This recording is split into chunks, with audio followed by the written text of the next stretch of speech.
The Fate of Austria. This video is purely for entertainment and does not infringe on copyrights or laws. The rights to the novel and image belong to the original author. We do not claim ownership. Don't like waiting and want to listen to this fanfic in full now? Subscribe to our Patreon, where you'll find the best fanfics. Chapter 701. The correct usage of Japanese labor. The California colony was different from other colonies in the Austrian Empire because its population grew so quickly. Although the population growth rate in East Africa is not slow, after all, it has been developed by the Dutch and Portuguese colonies for hundreds of years and has a certain population base. Even the arrival of a large number of immigrants from the Austrian Empire will not cause earth-shaking changes. Secondly, the dumping of Dalits in the Kalaka area was no different from dumping garbage. They were transported together regardless of gender, age or child, and the original social structure did not change much. So when the Japanese laborers in California started to cause trouble, the bachelor's army led by soldiers beat them inhumanely. 15,000 Japanese workers died tragically, and their bodies were nailed from the farm to the seaside. Under the legal and religious moral constraints of the Austrian Empire, they could only vent their excess energy and dissatisfaction in this way. The previous article mentioned that Austria adopted an iron fist policy in California, a lawless land, and the local governor, Archduke Ferdinand, was also a ruthless commander. Therefore, the Hispanic Aboriginal population has increased from 8,000 households to 8,000, and the Indian population has increased from 150,000 to less than 30,000, including foreign additions and newborns. There is no way to continue like this, and this time Franz no longer feels that the Japanese are just a group of sheep who can be manipulated. At one point Franz felt that California's cleared farmland should remain in the hands of German immigrants who identified with Austria. As for the Japanese laborers, just let them open up wasteland. Anyway, there is no shortage of wasteland in California. In addition to California, Nevada also has land worth developing. However, considering the harsh local environment, rampant bandits, and frequent Indian presences, this kind of life-threatening job was left to Japanese workers. In addition, mines and factories all need people. Normal workers are 996. If you are Japanese, you can change it to 697, which works 15 hours a day, all year round. Of course, Franz would not give up hope. For example, it only takes 9 years to become a free man and become a citizen by farming. It takes 8 years to start working in the mines and only 7 years to work in a factory. If you perform meritorious service, the number of years can be reduced, and vice versa. However, this was generally not used because previous rebellions had left the California government with a very negative view of Japanese labor. It will take less than 10 years to leave Asia and join Europe. As the father of modern education in Japan, Fukazawa Yukichi knew that he would faint with laughter. Of course, it's okay if you can save 3,000 florins from your side job. In addition, it's okay if you can find a citizen to get married. Although there was a huge aesthetic gap between the East and the West at this time, Japanese women could still accept it when there were more men than women, and even sheep could not be found. As for Japanese male workers, it is unlikely that they will have this opportunity. Not to mention the extremely rare number of female citizens in the colonies. The huge difference in status alone makes this seem a bit fanciful. In addition, whether it is aesthetics, religion, or some cultural concepts, female citizens of California at this time are unlikely to find a Japanese laborer to marry. In fact, the most fundamental reason should be lack of contact. Whether it is pioneering groups or mines, women are almost never seen, and Austrian factories are separated for men and women. So starting a side job became the best way to get rid of the labor status. After all, California had just developed, and there was no entertainment industry. Soon Japanese laborers began new attempts. Even some people who still have conscience and integrity will soon give in under the heavy pressure of their parents, brothers, and even husbands. Given the social status of Japanese women at that time, all this was almost a certainty. In fact, judging from the social morals of some people at the time, they were still making money, but as their economic status plummeted, they still made money. The self-awareness of these Japanese women began to awaken, and they began to try to break away from their original social relationships. But the traditional concepts of a nation cannot be changed in a day or two, so these people have naturally become targets. Some gang organizations came into being. They did the kind of despicable activities while maintaining the original order and concepts and taking action to eliminate those who broke the rules when necessary. But soon it was discovered that California citizenship was a protection for them, and a new weapon was born, the law. Those traditions and families among the Japanese laborers were not worth mentioning before the laws of the Austrian Empire. The so-called gangs were even more of a joke in front of the army, and soon the last backbone of Japanese workers was broken. Even the gangs that originally united Japanese immigrants turned into tools for the Austrians to maintain their rule. Those gang members stepped on the corpses of their own compatriots to gain the qualification to be dogs, and their loyalty was simply outrageous. There is a reason why Japan's custom industry has been so successful in later generations, and soon Japanese custom streets were blooming all over California. However, in the 19th century, there were only a few people who could marry across nationalities and skin colors. Although a large number of Japanese women got rid of the shackles of feudalism, family, and tradition, it was difficult for them to raise their children.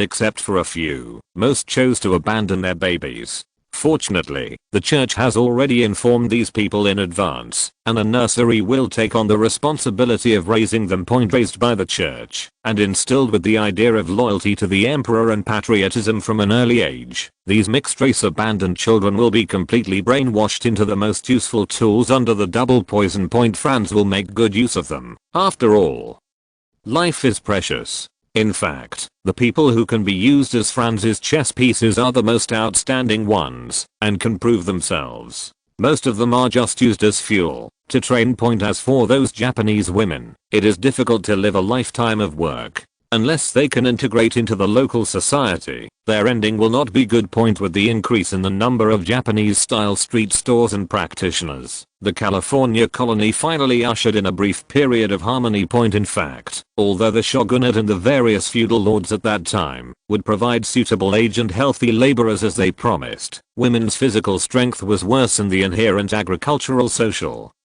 concept, so they were relatively cheap. The shogunate and the vassal governments are very active in this regard, and they will choose to shoddy goods. In addition, for Japan, which has a population of more than 30 million, 50,000 or even half a million cannot affect their demographic structure. Although Japanese agriculture developed at that time, the harsh environment, coupled with unscientific planting methods and backward technology, resulted in a seed yield ratio of only 1:31:4. This data is even lower than before the Industrial Revolution in Europe, which is why they are so eager for land on land. Although Franz's approach was a bit cruel, it ensured the main ethnic structure of the region. In fact, it laid the foundation for future stable development. It is better to sacrifice Japanese workers than to sacrifice the small number of Germans in Austria. In fact, Franz is not that fond of the main ethnic group, but a group of Asian faces in a Western country is always a bit inconsistent. Chapter 702 Hawaii and Nicaragua. Regarding the issue of the ratio of male to female workers, the Austrian Empire can indeed ask the shogunate and each vassal to provide only women, or provide a large proportion of women. Even if there are people with conscience and integrity in the shogunate, there will definitely be people in the local vassals who do it. Once someone does it, other people will be jealous, and then force those officials with conscience and integrity. If those officials people who are still unwilling to change their stance may even be removed as a stumbling block.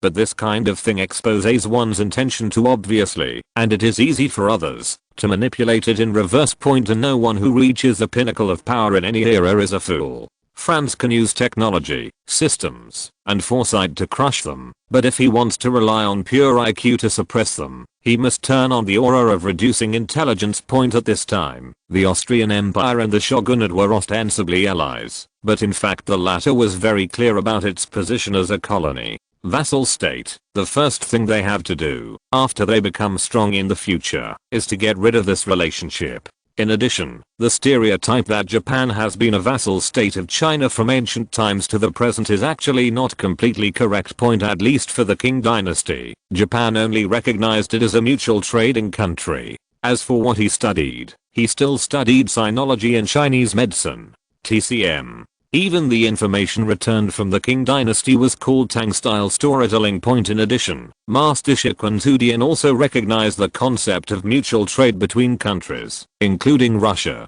Britain, and Japan. As long as the ceiling madman has something to brag about, he will definitely write down the rewards he gave to the Japanese country. Tribute trade and mutual trade between countries are not the same concept. As for the Qing dynasty's contempt for Japan, it was actually mutual. The latter called the former Huiyuan state. Close bracket. After World War I, some Japanese even felt that they were the orthodox Chinese. I won't go into details here. Firstly, it has little to do with the content of the book, and secondly, there are many controversies back to the main story, despite the fact that the high-ranking officials of the shogunate and the local feudal lords were licking the Austrian Empire at this time. They just wanted to use the power of the Austrian Empire to regain control of the situation. What they wanted was to reduce their dependence on the Austrian Empire after regaining power, and even stop the trade of some goods until they regained dominance in trade.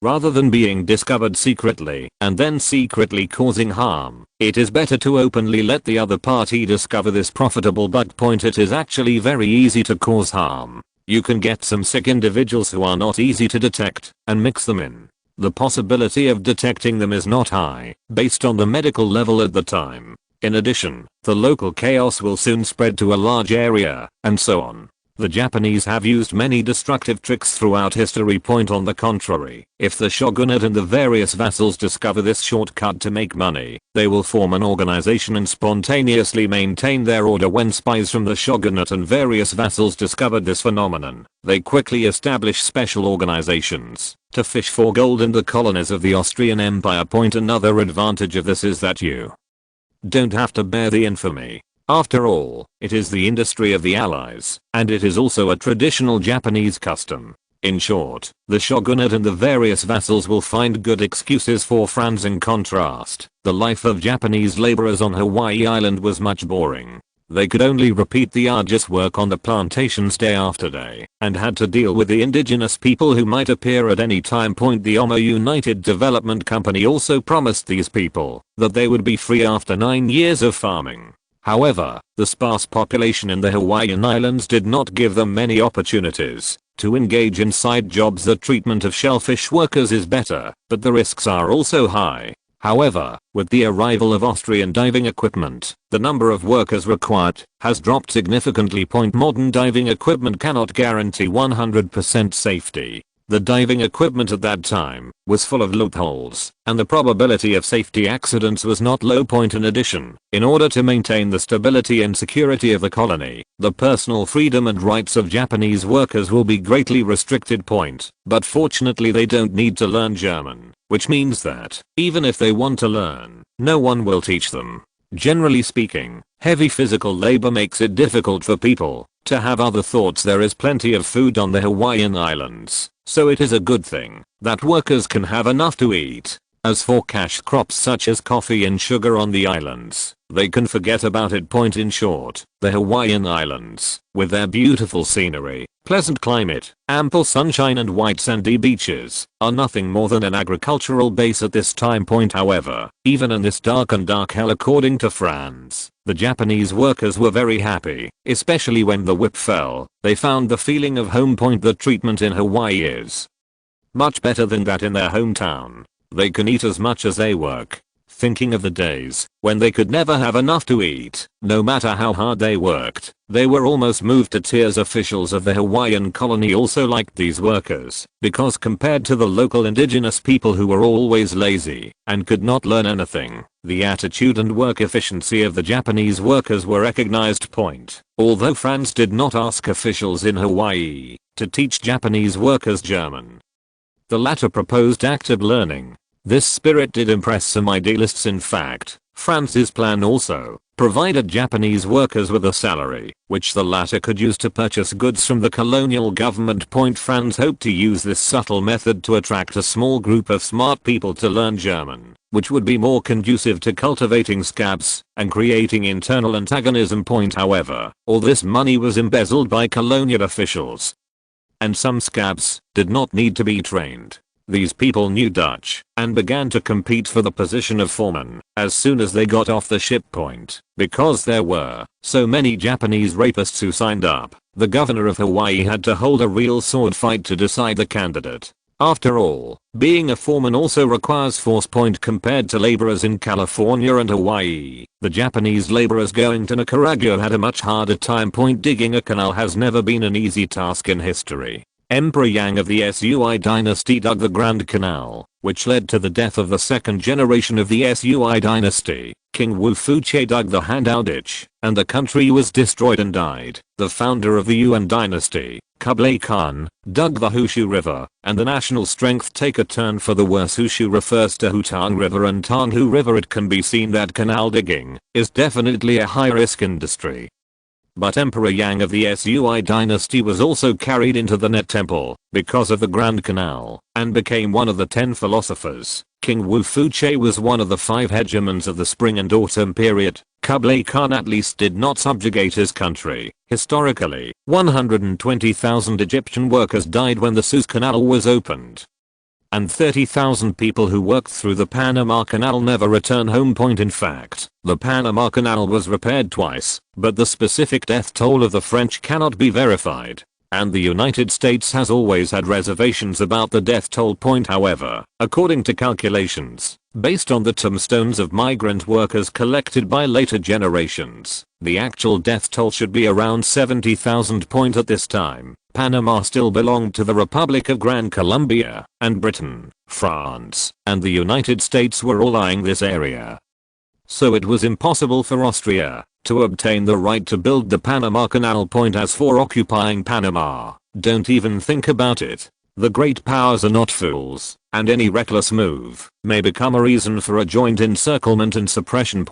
Even if they can win this place by cheating, the great powers will use their influence to create endless obstacles. Historically, the French suffered a humiliating loss from their boss and left Panama in tears. If it hadn't been for the advent of World War I, the Americans might not have been able to hold on to this small ditch. In fact, just after the end of World War I, the Panama Canal was opened to the world. The Panama Canal is 81.3 kilometers long and the Suez Canal is 173 kilometers long. However, the technical level at this time was relatively low. France felt that 1,000 people per kilometer was a relatively conservative number. In order to connect the Pacific and Atlantic Oceans, France planned to build a canal in Nicaragua. However, he was not prepared to connect Lake Nicaragua across the Central American Isthmus as later generations would do. The Grand Canal of Nicaragua runs from the Punta Gorda River on the Caribbean side, along the Jewel River into Lake Nicaragua, and then to the mouth of the Brito River on the Pacific coast.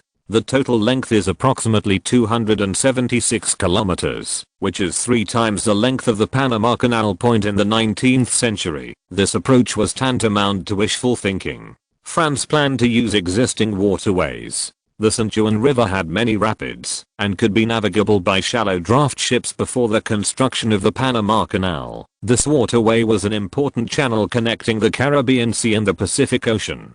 The west coast of Lake Nicaragua was only 19 kilometers away from the Pacific coast. Historically, the St. Juan River was located on the border between Nicaragua and Costa Rica, so conflicts between the two countries over the waterway continued. Moreover, the river itself is affected by 3 dangerous shoals, Torol, Castillo, and Machuca, so only small boats can be used.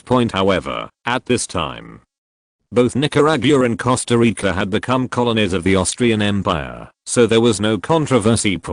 Although the apparent length of the canal is only 19 kilometers, in order to enhance its practicality, the 3 dangerous shoals mentioned earlier must be turned into thoroughfares, and the actual project length will not be less than 40 kilometers. Even so, the required construction period is far shorter than other future plans. And it can also save a lot of manpower and material resources, but this plan is not perfect. First of all, although the part that needs to be excavated is greatly shortened, the length of the entire canal will be 2.2 times that of the Panama Canal. Secondly, the upper limit of this canal is very low. Even if France digs out all the dangerous shoals, it will not change the river-based nature. Therefore, the channel is not deep nor wide enough. It can only pass medium-sized ships and large sea-going ships at most. still can't pass. In particular, the end needs to pass through the canyon, which increases the cost of widening the river exponentially. Moreover, future maintenance and upgrade costs will be astronomical, but at this time there is still no problem in transporting people and a small amount of cargo. The Austrian version of the Nicaragua Canal will greatly shorten the time from Europe to California, while also making it possible to transport the latter's goods to the mainland. In the past few years, the governments of Nicaragua and Costa Rica have filled in almost all the local indigenous people. In fact, most of them moved to California, and those who were willing to leave were dragged to build canals. However, these people are still not enough, so Japanese workers are needed to fill them. At this time, the environment in Nicaragua was quite harsh. There were poisonous insects, ferocious beasts, malaria, yellow fever, and cholera that are common in tropical areas. It can be said that there were all 5 poisons. In addition, the indigenous people who are unwilling to leave often attack lone workers, and there are also crocodiles and sharks in the water. Yes, there are sharks in Nicaragua's freshwater lakes. However, due to the existence of waterways, eating is still not a problem. It's just that every meal could be their last. There are many wild beasts in Central America, and no one competes with them, so the local native species were brutally slaughtered. Most of these strange meats ended up in the stomachs of Japanese workers. After all, this kind of heavy physical work could not be done without some oil and water in the stomach. In Japan during the Edo period, even samurai masters could not often eat meat.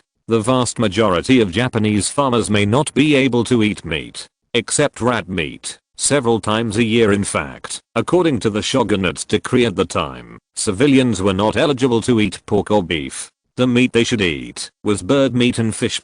However, this law was not implemented particularly effectively in practice. In addition to businessmen, most of the time classes other than samurai ate what they had. Another point to note is that Japan is indeed an island country surrounded by sea, but not everyone can eat fish. Many Japanese during this period had very serious dental caries. Historically, the founder of Mitsubishi Shipbuilding Co. Limited, later Mitsubishi Heavy Industries, Yataro Iwasaki, was a low-level samurai who was famous for his dark buck teeth. He ate less meat. So even in the face of such harsh reality, Japanese workers still feel that it is almost the same as celebrating the new year. As long as you dig the canal well, you can have enough food and even meat. Although it is a bit hard, everyone's face is filled with smiles of happiness and satisfaction. The colonial officials felt a little guilty after seeing it, but beef was too expensive, and they still wanted to eat pork, so they had no choice but to let these workers make do with all kinds of weird bush meat, chicken, duck, and fish. Compared with the indigenous people in Central America, Japanese laborers worked harder and almost never ran away, let alone bargaining all day, which earned the Nicaraguan colonial government unanimous praise. But this consumption rate is a bit high. On the one hand, digging the canal is indeed tiring and dangerous. On the other hand, it is also due to the strange meat and harsh environment. In fact, leaving Asia and joining Europe at this time was not just an ideal of the Japanese aristocracy and samurai class. Common people also had this idea. A large number of leading parties and scabs made a very difficult task simple. Although the Japanese workers were very obedient, the superiority of Westerners or whites was ingrained in their bones at this time, so whether they were scabs or laborers, it's rare to get a good death in the end. The church took advantage of this opportunity and established extensive influence among Japanese laborers. Although the church may not regard them as one of its own, it is the only one willing to listen to them. The main difference between Catholicism and Protestantism at this time is reflected in the control over believers. Through the social transformation of believers and communities, those Japanese believers will be drowned in a tightly woven network. The church will play its role of spiritual comfort and give people more courage to face the miserable life and the dripping blood. Work hard and honestly, do not rebel, and even if you are in trouble all your life, you will still have children and raise them to accomplish major life events. And you will have no regrets in your life. Assure them that everything will be fine when they go to heaven after death. But how to go to heaven? Of course, I want to be a good young man who is loyal to the emperor and patriotic. Of course, the church will not give away nothing. For example, if you listen to some preaching lectures, you will be given eggs or grains. Especially, listening to the preaching can give you a rest, so this is still very attractive to Japanese workers. Everyone needs positive feedback. Asking workers to listen to preaching lectures during their breaks may arouse resentment or even provoke mutiny. But if you tell them that they can get some rest by listening to preaching lectures, then these people will definitely flock to it. Over time, they will associate joy with preaching. That kind of indescribable throbbing and excitement will deepen their worship of some illusory idols. In fact, the church has been preaching around the world for so many years and has already developed plans to deal with various situations. In Franz's view, religion is a low-cost and high-return psychological investment for the people at the bottom, which can solve the most complex and unresolved problems in the simplest way. Point 4.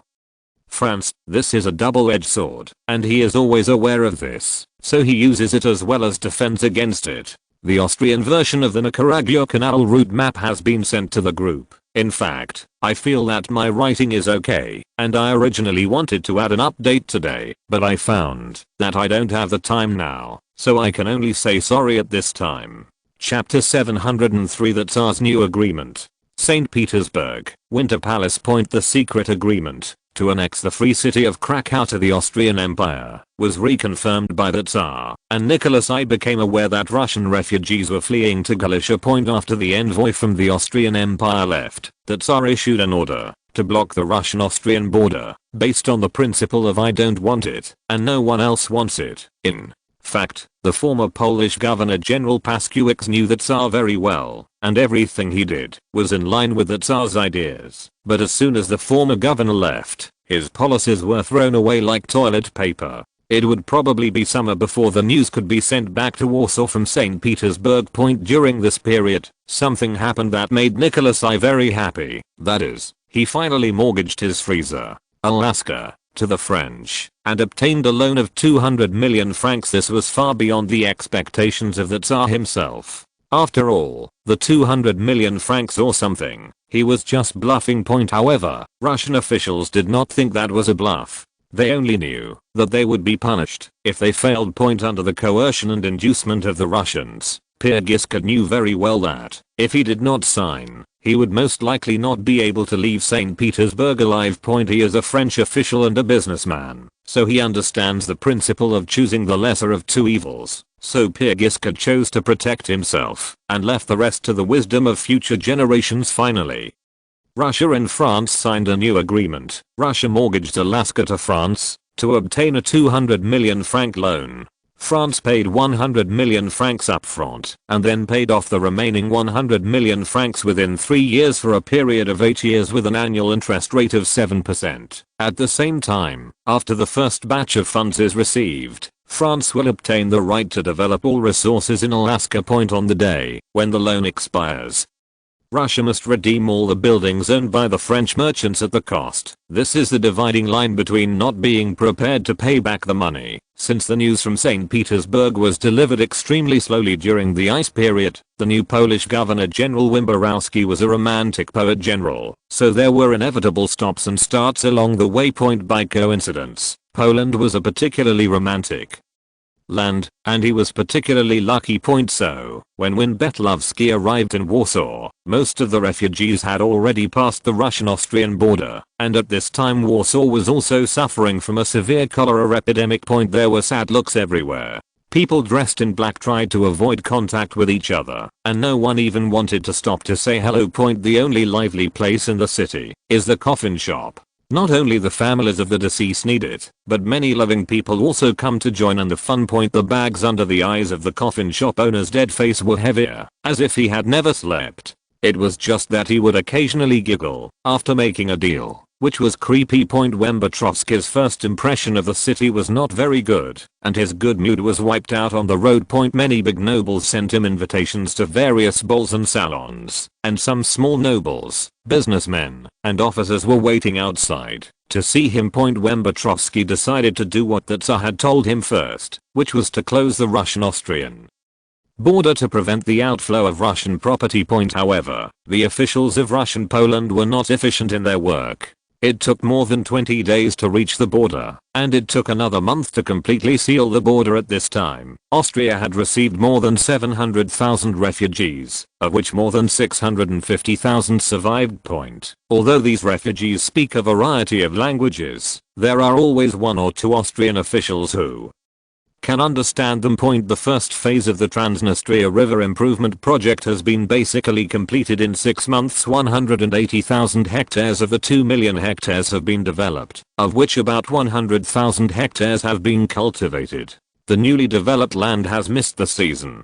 Plant some other crops, and make do. Franz also planned to build a railway, but it was still nominally for military needs, and there happened to be a medium-sized fortress along the Dniester River. In fact, the location of this fortress is so embarrassing that it is on the verge of being abandoned, and the garrison has long been reduced from 5,000 at its peak to 200. However, Franz must not blatantly build a railway for his family's estate. After all, he still has to save face. As for the veins of the mine, people have been sent to find them a long time ago, but it still takes time to build and put into production. Of course, Franz could also just start production without hesitation, and the only problem he would face would be the death of a few more miners and a few more accidents. Even if the construction procedures are followed completely, the mine cannot guarantee 100% safety, and the new equipment may not be able to save a few more people.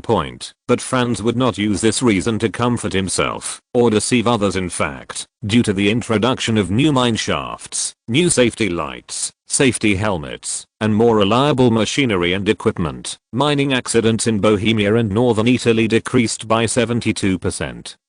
And the number of accident fatalities dropped by 93%. However, hundreds of people still die in mining accidents every year, and even more people die indirectly in mines, including fatigue, hunger, related diseases, such as silicosis, heat stroke, various accidental poisonings, etc. Silicosis, a dust inhalation disease, had almost no solution at the time, and the development of industrial mines could not be stopped for a moment.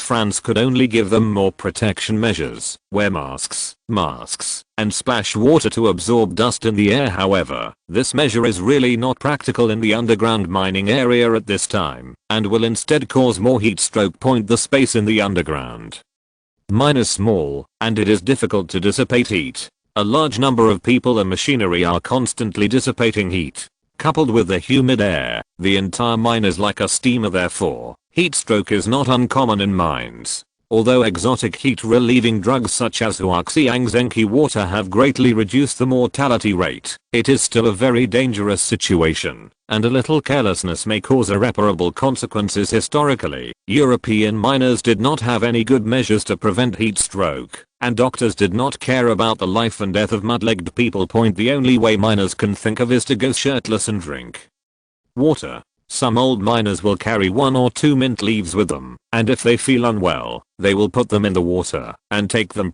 However, with the introduction of traditional Chinese medicine and the intervention of the medical field, a large number of heat stroke prevention products have been developed.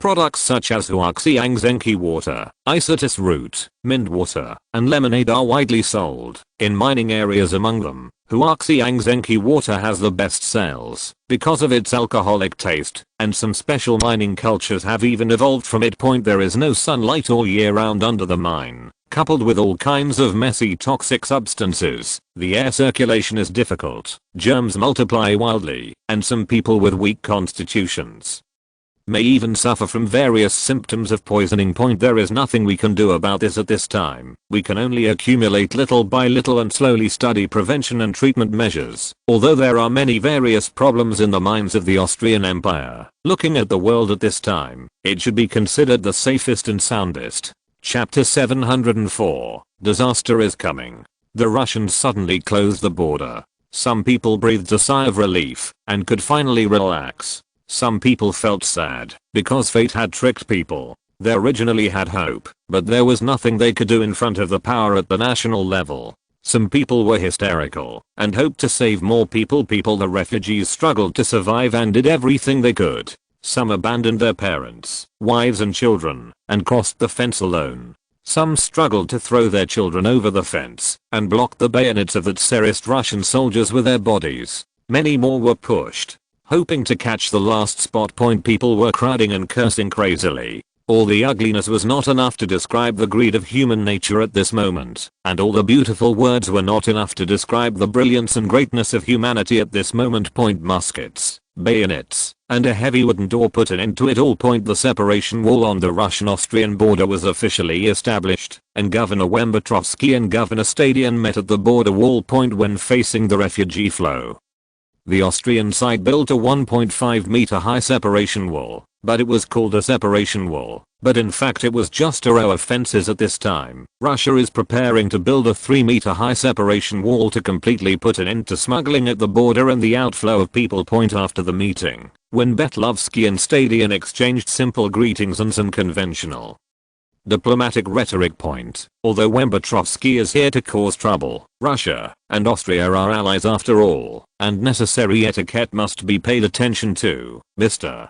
Governor, some of my property has been stolen. Do you have any clues, Count? Stadion heard that the other party was a rare poet general in Russia and thought it would be different, but he did not expect it to be so direct. But fortunately, I have dealt with the Russians a lot over the years, and I was not shocked by the other party's outrageously reckless words. No, if you have any property lost, you should contact the police in your country. Wembetrovsky smiled slightly and said something that almost shocked the special official from Vienna. Then, can you allow me to come and look for you, Count? Stadion drank the Huaxiangzenki water on the table in one gulp. He felt a little uncomfortable in his stomach and was in a bad mood.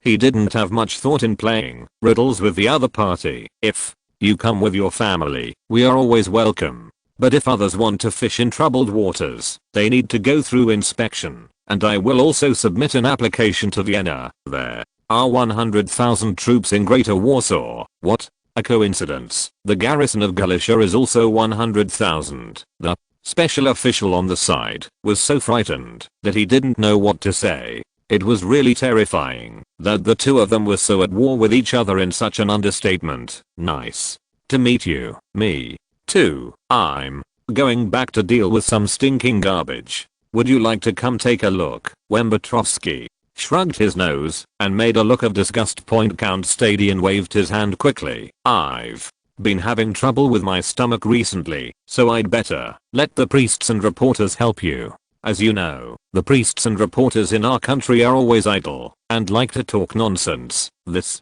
time it was Wembetrovsky's turn to wave. No, you know there are 100,000 troops in the Greater Warsaw area. They can solve all my problems. Go slowly, don't send me away. After the Russians left, the special officer on the side approached and asked, "My Lord Governor, what if what you just said angered the Russians?" Count Stadion smiled and said, "No, because there are really 100,000 troops in Galicia. This is a wall of separation." After the Russian-Austrian border was closed, Prussia also followed suit and closed the Prussian-Austrian border. As a result, special officials from Vienna came to visit him the next day, and the border checkpoint was removed on the third day.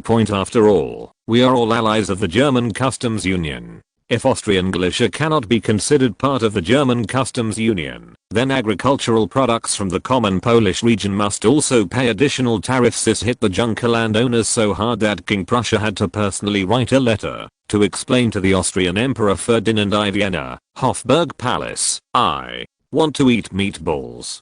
Ferdinand I casually threw aside the credentials handed over by his chief advisor Karl von Sloth. "My poor brother, aren't you going to read the contents of the letter?" Archduke Franz Karl said, while eating the emperor's meatballs. "My stupid brother, does it make any difference whether I see it or not? That's true. Give me my meatballs. You'll finish them in a while. These are the best almond meatballs. You can't eat them after the season." My poor brother, didn't Franz build a refrigerator? My stupid brother, are those chefs saying there are no almonds in winter really because there are no almonds? I am the two brothers who are eating almond meatballs. Papal States, Rome. The cardinal position that Metternich spent tens of millions of florins to buy proved to be useless. After the sudden death of Pope Gregory XVI, the number of cardinals was suddenly doubled, and the entire number of cardinals was doubled. He's Italian. Therefore, at this time, the influence of Austria, France, and Spain on the Holy See is infinitely close to 0. The old fogies in the Curia wanted neither a foreigner,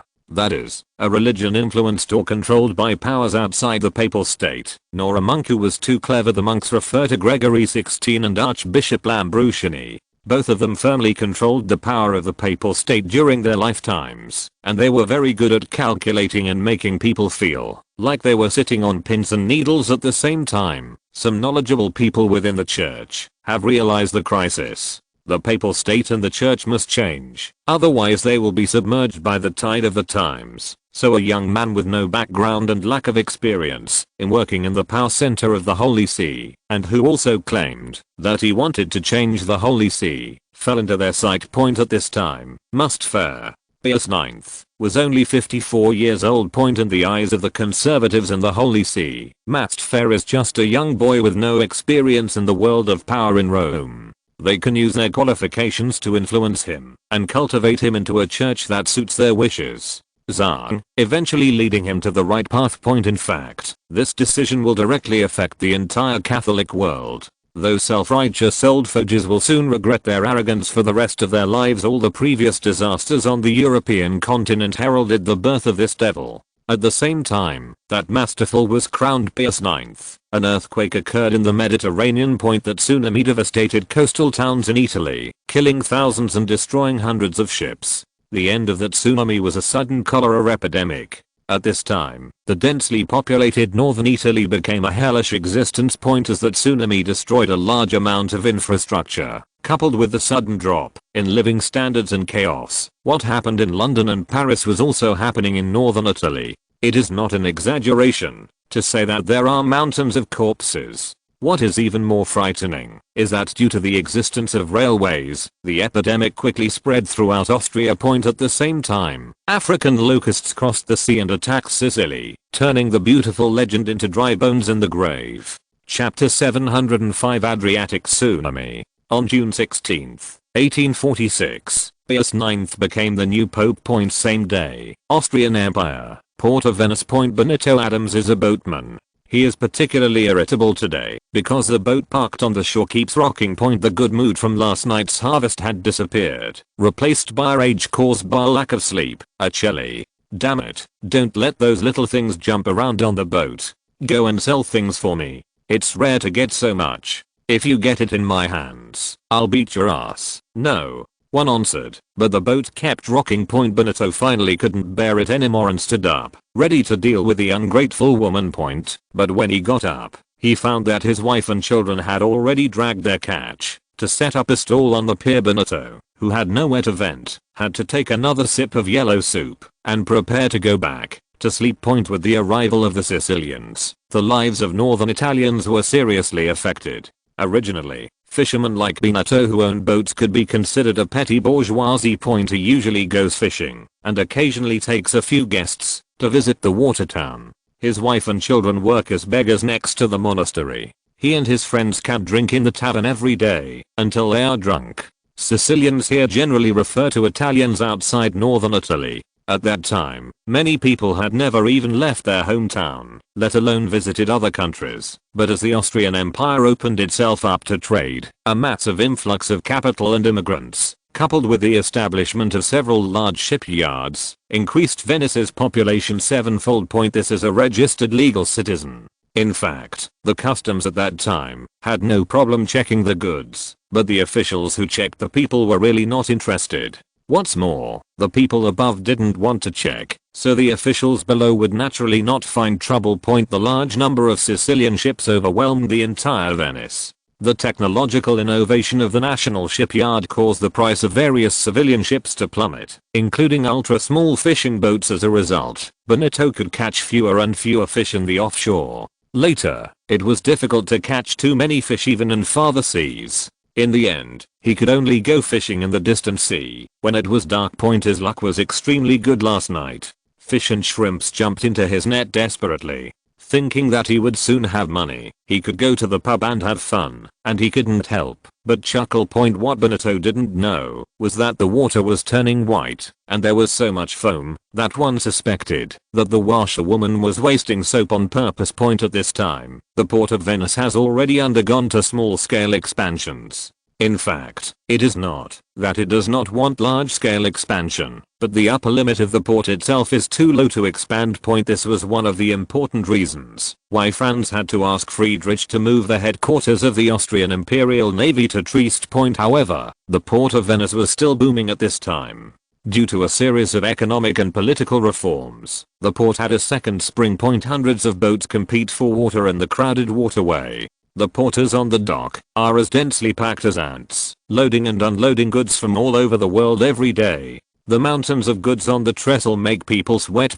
Businessmen and tourists came to the port's trading area in batches, and shopkeepers hawked their goods hard. In the Port Authority, some distinguished gentlemen concluded some large-scale trades while talking and laughing. The tavern was filled with the stench of blood, urine, and sweat, and laborers and sailors bragged to each other about their experiences in the invisible corners. Dirty and terrible transactions have never stopped. Even 8 years after the new Anti-Slave Trade Act signed by the Austrian Empire and the German principalities, some people are still full of illusions about Britain and the New World, and human traffickers from Britain, France, the United States, and Pakistan have never given up coming to dig up slaves. The foundation of the Austrian Empire. During this era, Italy and Germany had always been major exporters of population. In addition to immigrants to the colonies, most of the immigrants were indentured servants. Of course, there were exceptions such as wealthy craftsmen and scholars. People in cafes could pick up a newspaper and read the news about Louis Bonaparte's escape from prison.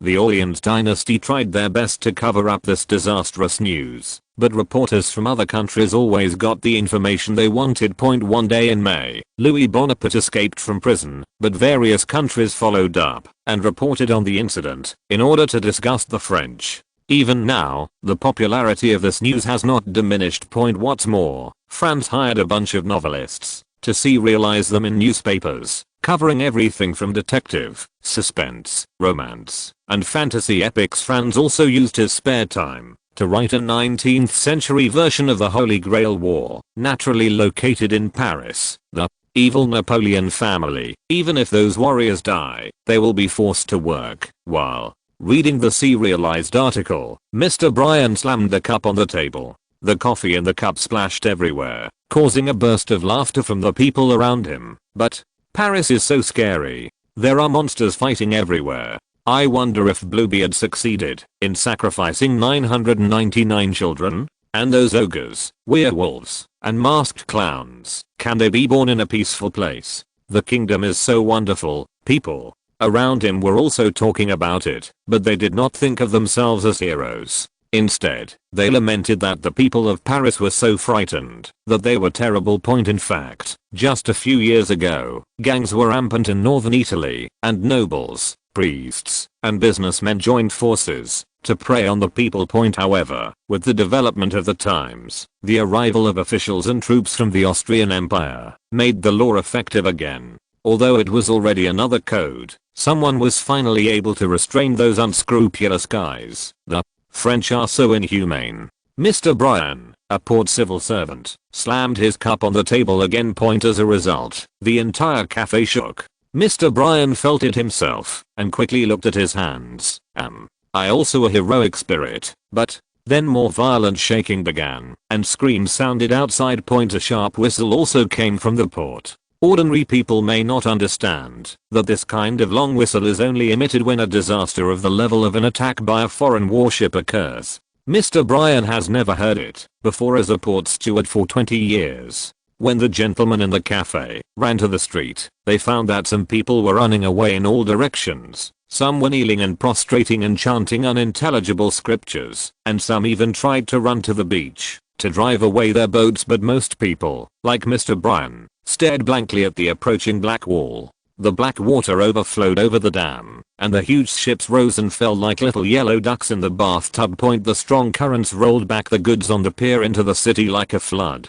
People who had no time to escape were swallowed by the flood.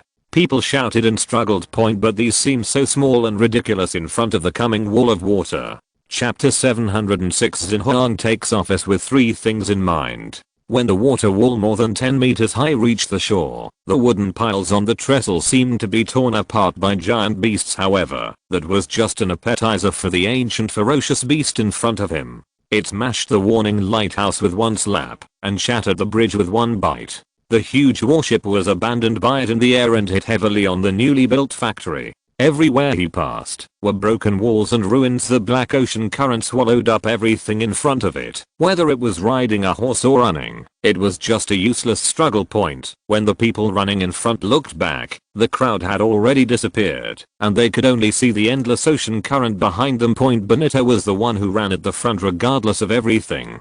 He was a native of Venice. He was extremely familiar with everything here. Every street, alley, and corner was clearly remembered in his mind. No one can catch Benito, but this time he is not facing people, but natural disasters. The black current broke through the side walls and rushed towards him. At this critical moment, Benito grabbed a high clothes drying pole. Looking at the turbulent waves under his feet, he had no choice but to explode with unprecedented strength and use inertia to throw himself onto a high wall. However, the wall under his feet suddenly shattered. Fortunately, Benito adjusted his center of gravity in time. But when he stood firm and looked ahead, he found that the city was already a vast ocean. With a crisp sound underfoot, the ancient city wall that had long been weathered could no longer hold on. This is the black ocean current that is unwilling to retreat. After that tsunami, it was a mess. Waterlogged goods, scattered clothes, bloated corpses, and debris filled the streets. Some people are looking for their former home in the ruins, but most of their belongings are gone, and family members need to carefully identify them. Occasionally, survivors burst into tears when they met each other. The busy port and bustling commercial streets disappeared in a blink of an eye, replaced by temporary shacks and dilapidated buildings in urgent need of repair. A tsunami took away more than 5,000 lives, more than 2,000 houses and 300 boats, and the direct economic losses may be close to 100 million florins. But people had no time to grieve, and just 3 days later the port of Venice resumed operations.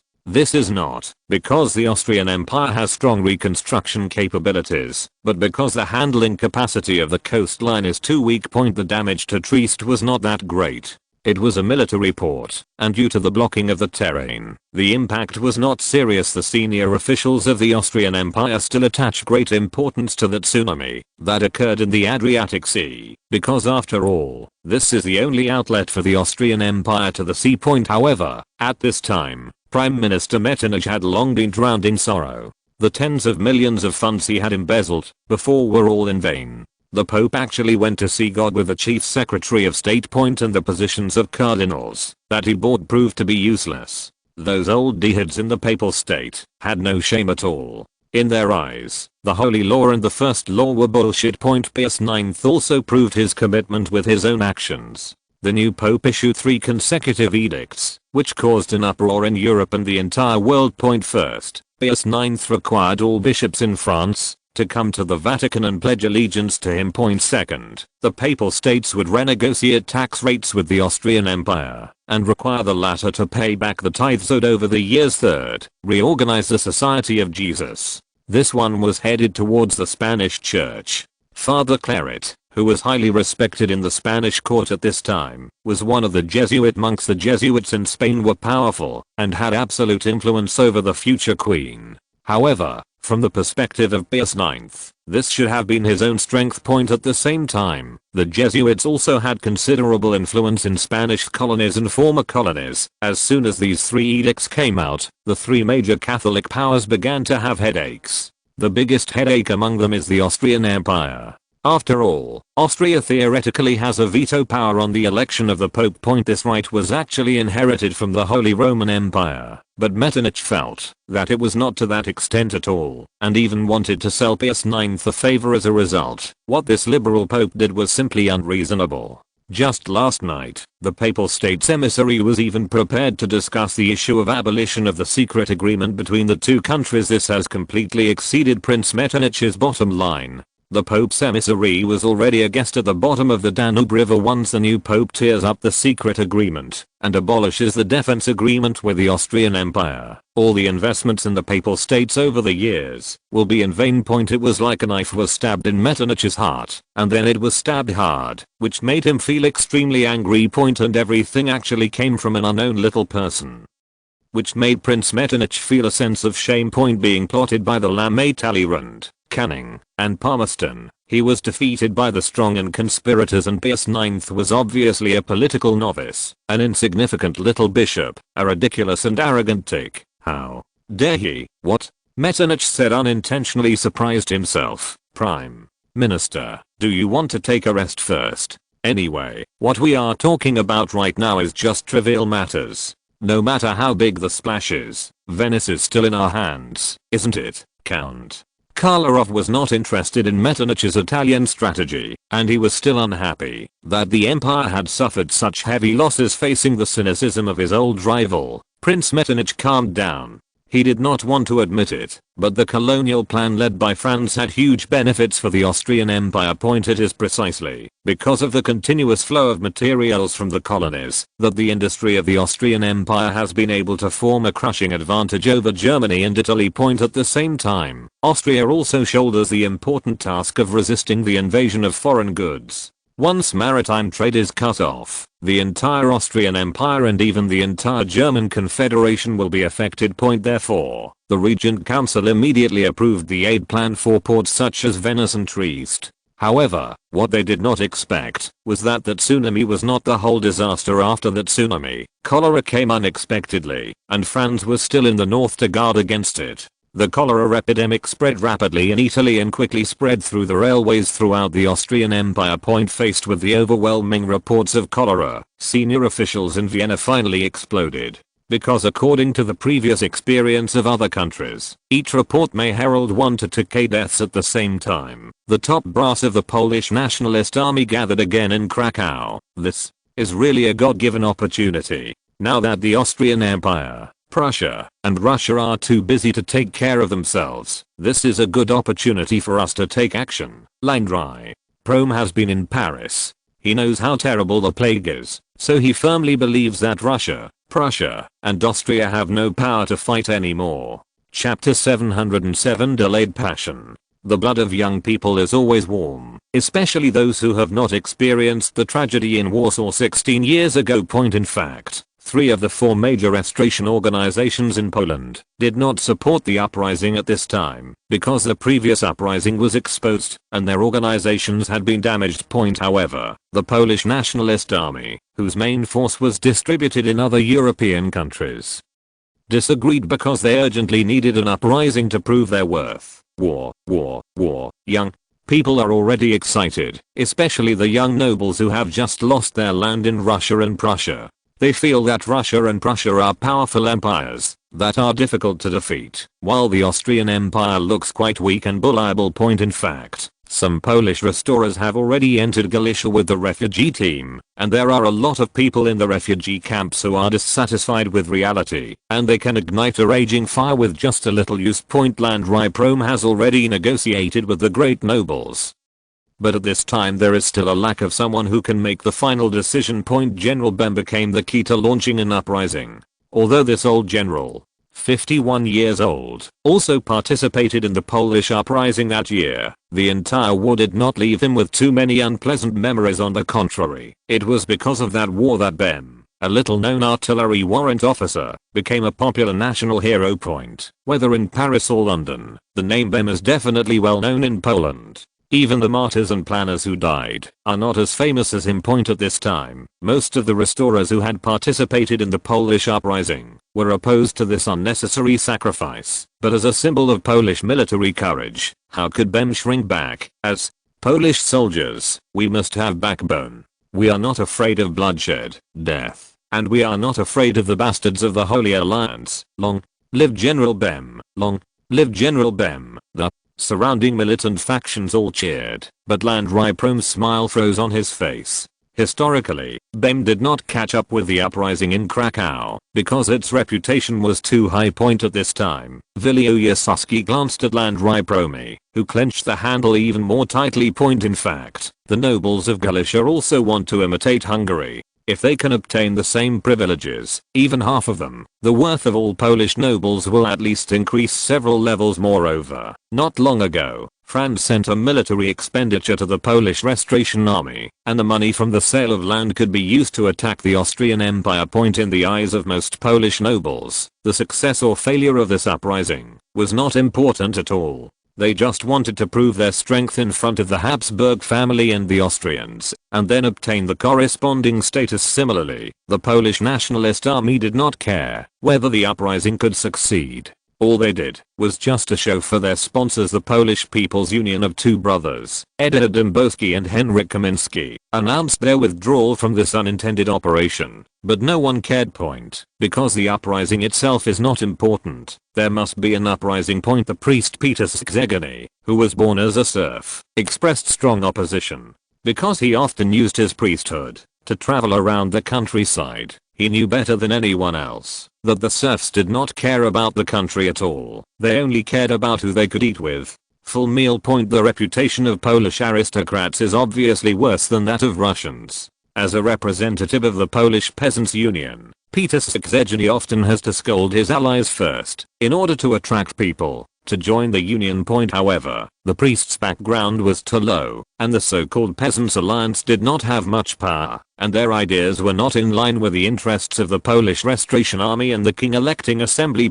Let's talk about the four more influential restoration organizations in Poland. According to their size, they are the Polish Restoration Army, the Polish People's League, the Electoral Assembly, and the Polish Peasants' Union. The real name is easy for people to make random associations, so it has been somewhat changed. The predecessor of the Polish Restoration Army was soldiers and politicians who participated in the Polish uprising in 1830. After that, this organization blossomed all over Europe, with its own associations in Paris, London, and Vienna, some of which were open and some of which were secret. The influence is so great that it can be regarded as almost all representatives of overseas Poles and political exiles, as well as philanthropists in Paris and London who provide funds for activities. The two brothers Edward Dębowski and Henryk Kamiński of the Polish People's League are idealists. They want a truly equal Poland that is both anti-feudal and anti-capitalist.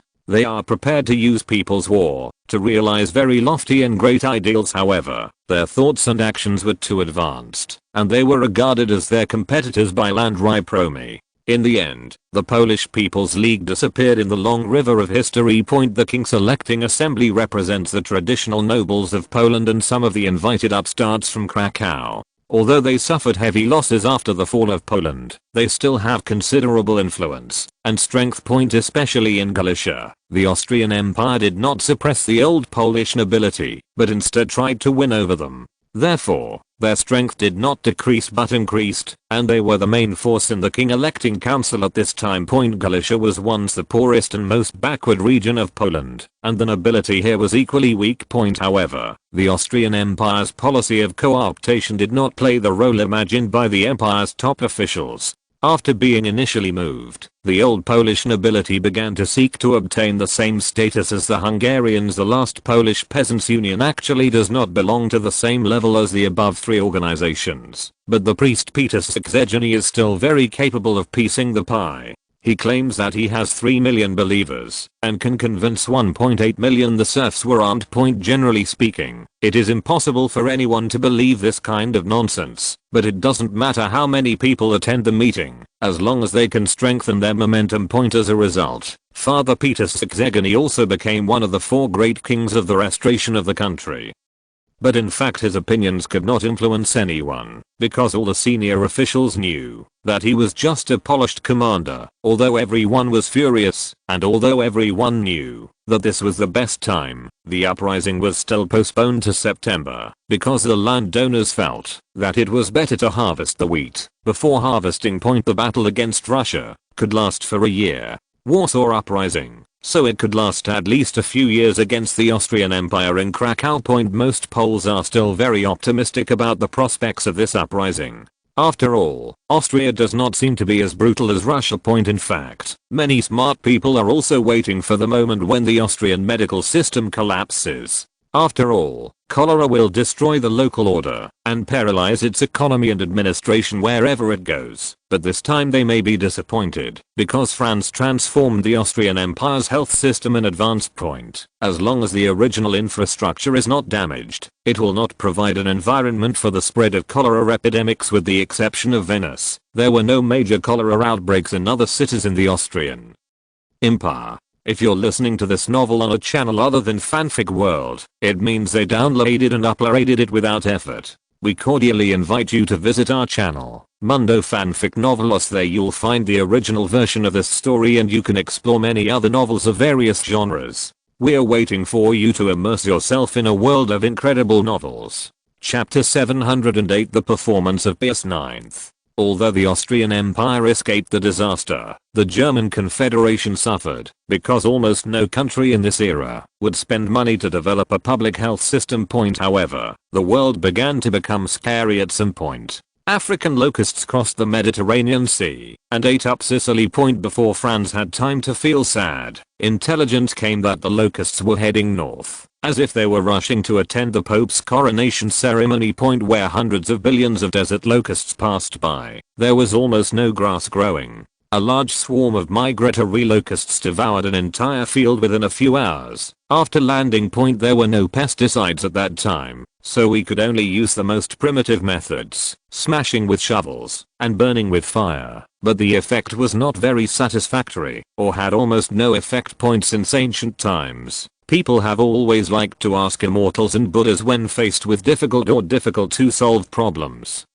And Europe is no exception. A salute was fired from Castel Sant'Angelo, and Pius IX decided to take action himself. Amid the devout prayers of thousands of believers outside Castel Sant'Angelo, a group of cardinals in red robes walked out, their faces full of solemnity and solemnity. A cardinal deacon began to sing the Pope's hymn, and finally a man in white robes appeared. He wore a golden crown and a tight, bitter face to look more majestic. However, Pius IX was too short after all, and the huge golden crown looked a bit funny on his head. Many people couldn't help but laugh when they saw the new Pope acting like this. Even the ambassadors of Austria, France, and Spain, who were currently in conflict with the Papal States. This made Pius IX feel that everyone liked him, and his brother Jotel, the new Holy See Secretary of State, also said, "If someone cut my brother into 1,000,000 pieces, from each piece a new priest would be born. No one would dislike him, he would be a true saint." Pius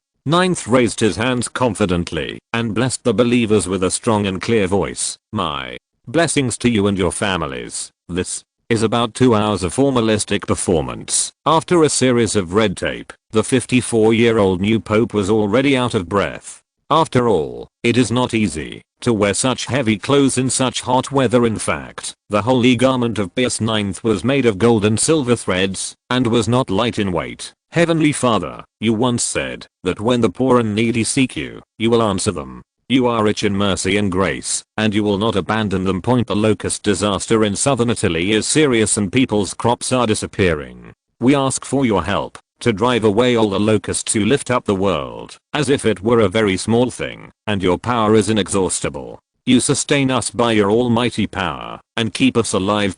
More than 3,000 years ago, you once blew the west wind and locusts left Egypt and were blown into the Red Sea. We also call on your name. Please, because of your mercy, although this is nominally to pray to God to drive away the locust plague. In fact, it is a political show, because Pius IX specifically used the word Italy, and this was undoubtedly a provocation to the Austrian Empire.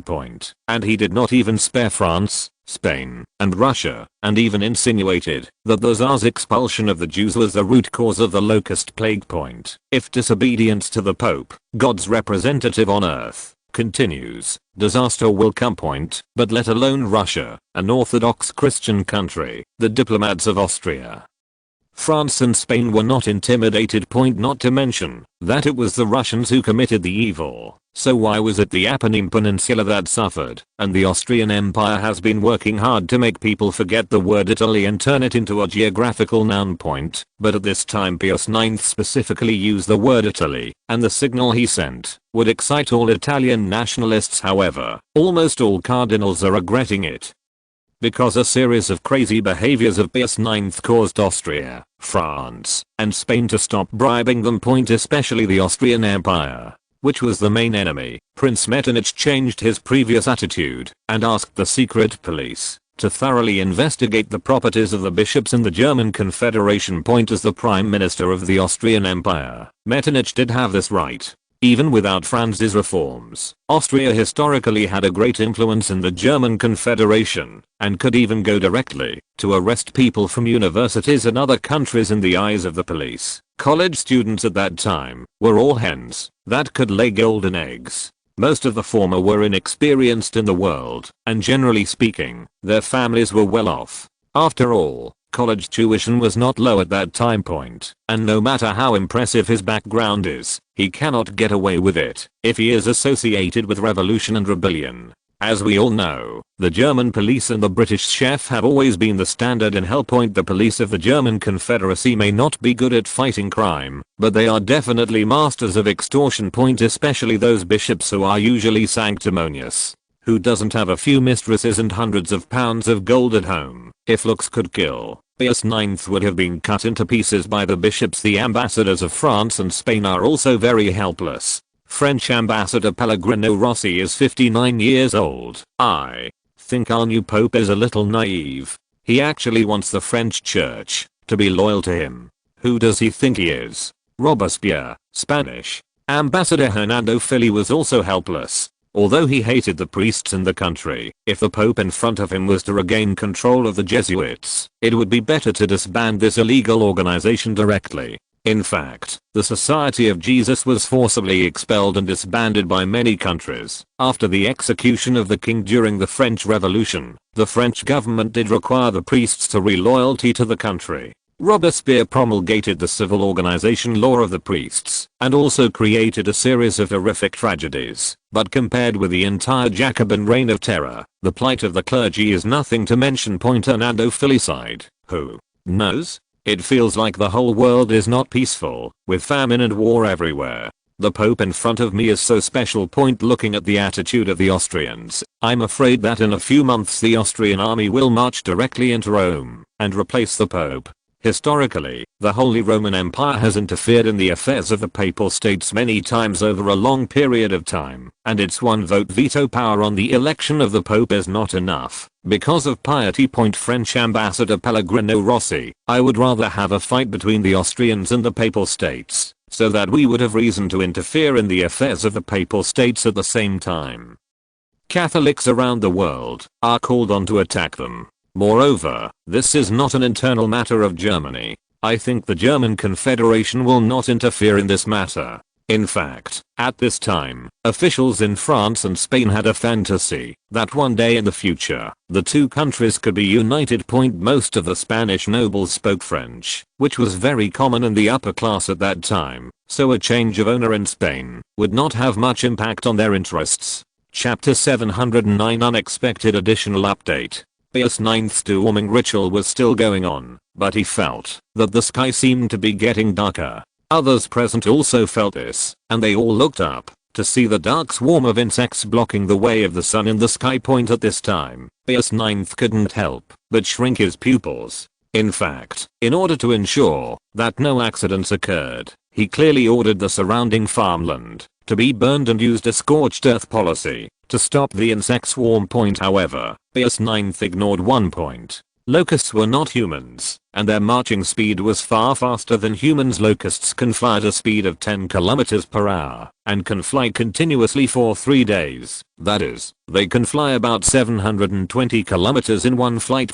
Therefore, Pius IX set up a ruthless isolation zone, which can be easily crossed by the locusts. As a result, the holy city of Rome fell, and both those precious flowers and carefully pruned trees became the food of locusts. Pius IX even fled into Castel Sant'Angelo before completing the ceremony. This was not because locusts can eat people, but because the audience was scared away. Who else could he show to? Oh God, there are too many locusts. Even after they had escaped into the church, the sound of locusts hitting the door panels and glass could be heard from outside. Seeing the Pope's embarrassment, the congregants couldn't help but start praying, while the senior officials went to the underground secret room under the escort of Swiss mercenaries. In the secret room, there are not only fine wines and delicious food, but also beauties who have been waiting for a long time. There is even a band and a children's choir facing the overwhelming locusts. Franz didn't have much to do, because without a strong enough insecticide,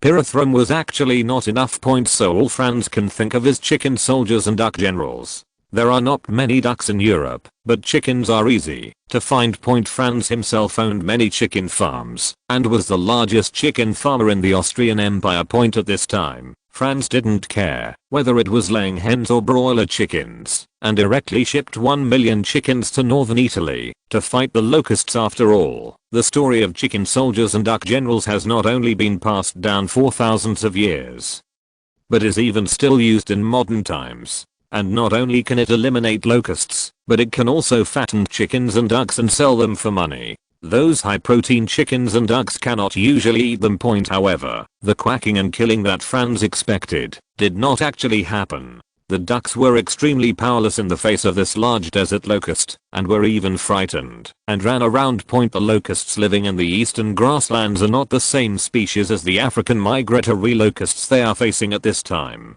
Ducks do like to eat those small locusts, but they only like to eat the wingless locusts. They are not very interested in the adult insects. The desert migratory locust is 3 to 5 times larger than the grassland locust, and is more flexible and tougher. Moreover, Czarina migratory locusts secrete pheromones to change their own hormone levels, and even secrete phenylacetonitril, a substance that can cause discomfort to ducks. In addition to phenylacetonitril, if the number of locusts is large enough, they will also secrete hydrocyanic acid, which will directly cause poisoning symptoms in most birds. Therefore, the 20,000 ducks that Franz finally managed to scrape together were useless. Relatively speaking, the attack power of chickens was really strong, but even a million chickens were helpless against hundreds of billions of locusts. What's even more embarrassing is that the locals have been constantly making plans for these chickens and ducks. Especially after the action of guarding the fields failed, they began to openly rob them in the hope of recovering some of their losses. Other countries are also very concerned about the locust plague, because French agriculture has had poor harvests for 2 consecutive years.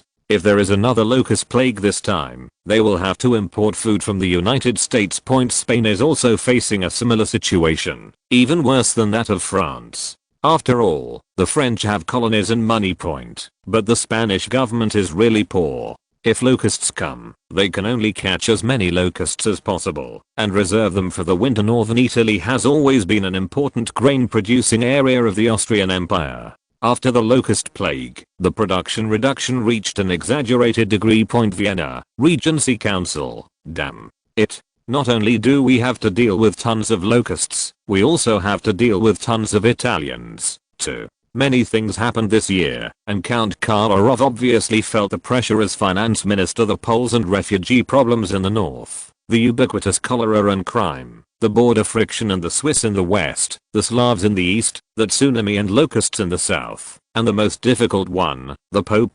Prince Metternich was also helpless. The Austrian Empire could not leave northern Italy alone, but how could it be so easy to provide relief food for more than 10 million people? The Hungarians were very happy.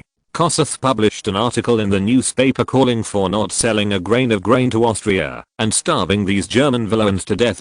Franz couldn't help but complain while holding the newspaper. This Mr. Kossuth is still so naive, and the Italians should be the ones affected. Thank you for laughing. If the Hungarians really don't sell food, then there will probably be riots in northern Italy, right? And have you forgotten that the Polish Restoration Army is preparing to revolt in September? Ajani reminded, but she was not too worried about what would happen to Austria. After all, Franz looked confident, so he thought there should be a solution point, but the former was really disappointed with the intelligence confidentiality work of the Polish nationalist army, and all plans were completely exposed to the enemy's sight point. Just find a few people who claim to be Polish restorers and you can sneak in. You can even buy a complete version of the uprising plan for a few florins in Vienna point. If they didn't fail, it must be that the other party didn't want them to fail. Don't worry, there is no need to worry about the source of food, and it is impossible for Hungarians not to sell their own food, and those revolutionaries also need to eat. Point. As for the insurrectionists in Poland, I think you know better than me what their virtues are. Point. But this locust plague did disrupt a lot of things, and the devastation was far beyond my imagination. Why is it difficult to use chicken soldiers and ducks? Aren't you going to continue to recruit chickens and ducks to fight against the insect swarm? Franz scratched his head. I have no other choice. I can't just ask God like the Pope, right? How will you know if you don't try? Ajani looked very serious. Okay, then, locusts, get out of my country. Franz raised his hands in the sky and looked very serious. Ajani was also amused. After all, the former rarely did such outrageous things. However, the two people who were amused in Schönbrunn Palace at this time did not know that the locusts actually suddenly turned around and flew to the Ottoman Empire after eating northern Italy. However, this is not because Franz's words really worked, but because the locusts could not fly to the Alps, so they turned to the Baroque, and several major locust plagues in history turned out like this. The Austrians in the north made countless preparations, and then the former stopped coming.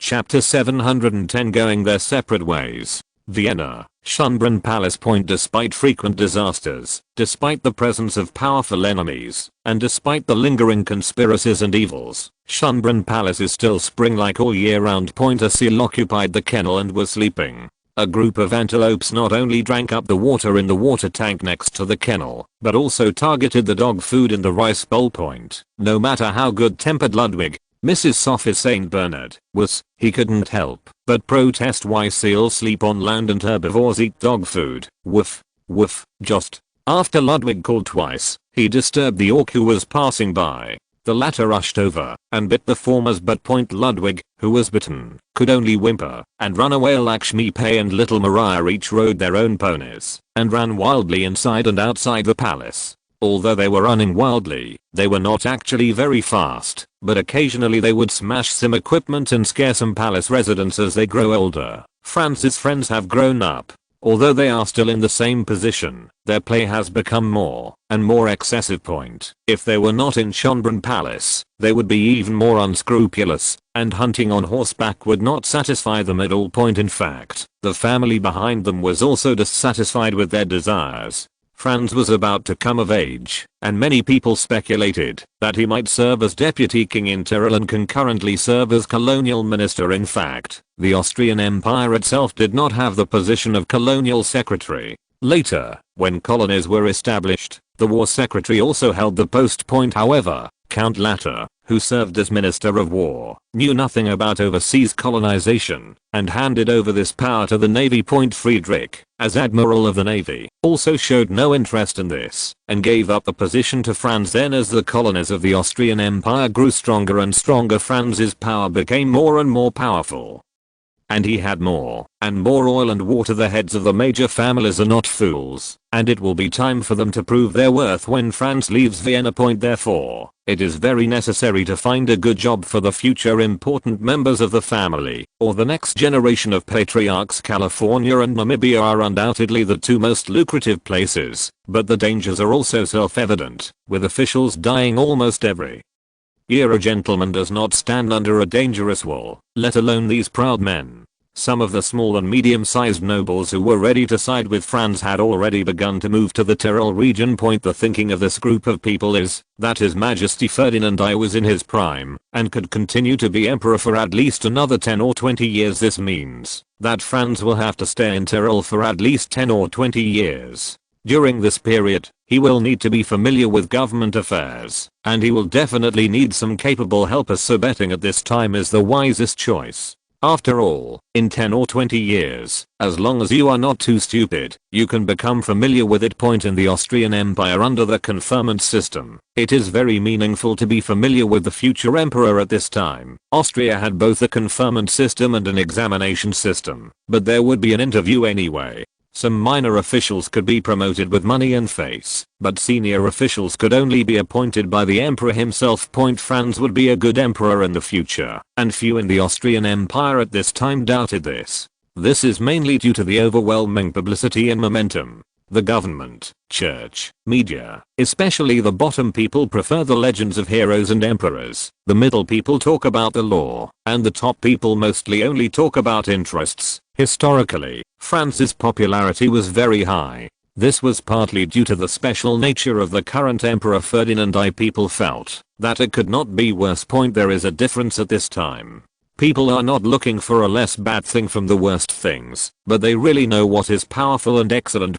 It's not surprising that young people occasionally make one or two shocking moves, but it's very difficult to make things not end at the end, but get better and better. Nobles and bureaucrats knew that plans and decrees in this world rarely passed the test of time, but Archduke Franz's plan seemed correct at least for now. Some people, like Count Kolarov, felt that the future of the Austrian Empire might lie overseas. At this time, Akadov Lebestinsky was asking Franz for a position in the Central American colonies. In fact, Akadov himself was very dissatisfied with this, because he was a top student in the military academy, and as the heir of the Lebestinsky family, he should not have gone to that barbaric land in Central America.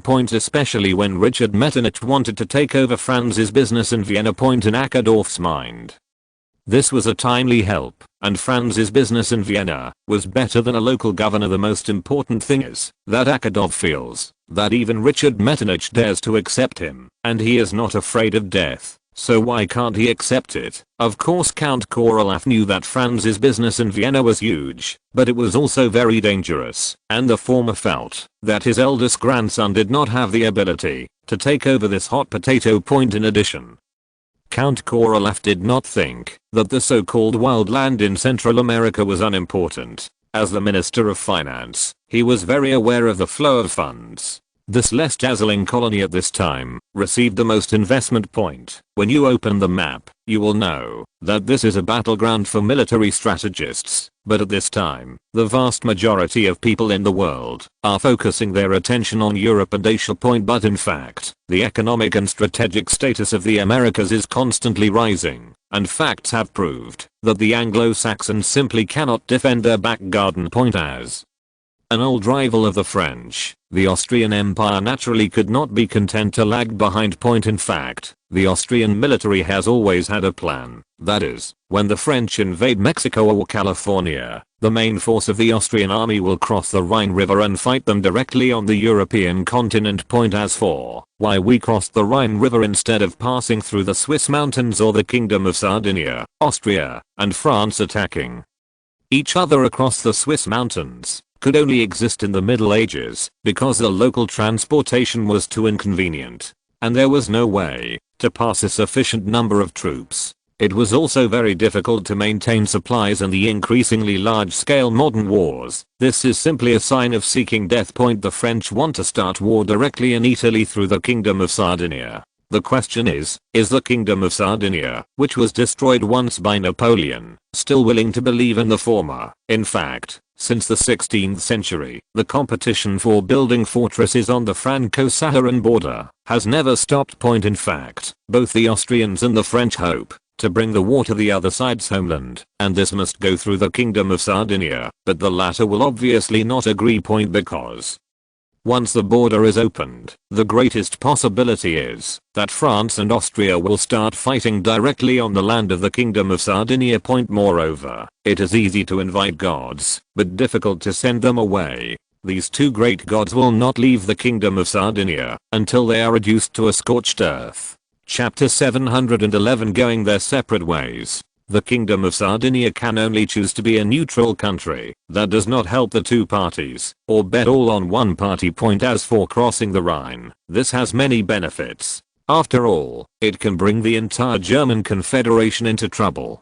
As the chairmanship and the largest entity in the confederation, it can be so willful point. As long as the French are not crazy, they will not choose to cross the river and push back. Once the French fall into a weak position, or make other countries of the German Confederation feel that it is weak, the result is likely to be, to add insult to injury and attack in groups. Another point is a big hole dug before. That is, Alsace and Lorraine are also nominally members of the German Confederation. Point in short, if a war starts in the Rhine region, France will fall into a very passive situation. Point. But that is not Count Karloff's goal. He hopes that his eldest grandson can become the governor of Central America. Point. Not only can Akadov's military talents be used here, but his relationship with Franz can also be deepened. After all, such a battleground for military strategists will not be easily handed over to an untrustworthy person. Point. In the same way, as long as Akadov can do well in Central America, he will definitely be reused after returning to his country.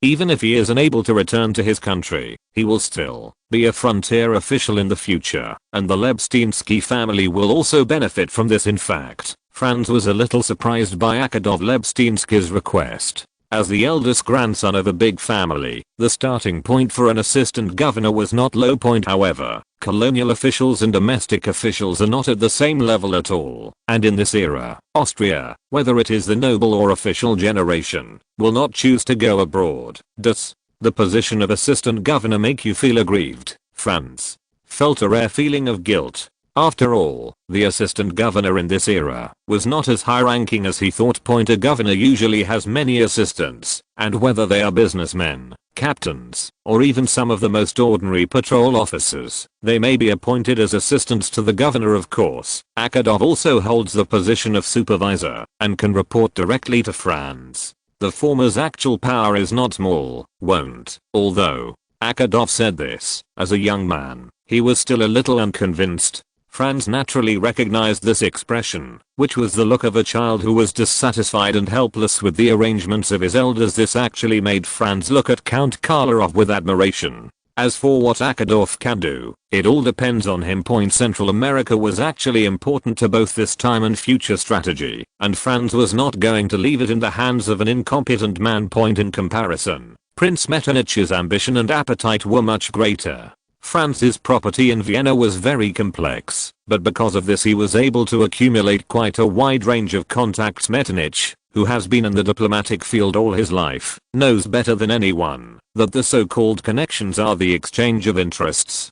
Taking care of Franz's property in Vienna will undoubtedly increase his exchange value. Point. Because those industries are closely related to everyone in Vienna, their scale and energy are far beyond ordinary people's imagination. Point. At the same time, Prince Metternich, as one of the few people who knew the secret edict, knew very well that Franz would ascend the throne and would not wait long. Point. As the saying goes, first comes first. And Richard Metternich, Prince Metternich's youngest son, is about the same age as Franz, will get the most benefit if he can stay with Franz in Vienna. Point. In fact, Franz has been worried about the new person in charge. After all, the incident with Polini just happened not long ago, and he doesn't want the tragedy to happen again. Point. There are not many people who are capable and able to hold their own, and Richard Metternich is just one of them. The so-called ability does not necessarily have to be a business genius. Being able to stabilize the situation is also considered an ability. Point. As the youngest son of Prince Metternich, Richard Metternich was usually something no one dared to provoke in the Austrian Empire, so he could at least carry out Franz's plan without being helpless or being directly attacked. Top it off. Point. However, Franz is still a little worried because Richard's reputation is not very good and abuse of power is inevitable. So wouldn't his reform slogan become a fart? Richard, you know that the security in Vienna is not very good, and I think you are more talented in diplomacy and should try your father's Ministry of Foreign Affairs. After all, the Prime Minister of our Austrian Empire is called the Prime Minister of Europe. It's still too much for you to just take care of the trivial matters of a few companies. Franz's words seemed like a compliment, but they were actually a rejection. Richard knew very well the importance of this position, so he wanted to fight for it again. Franz, I think I can challenge you.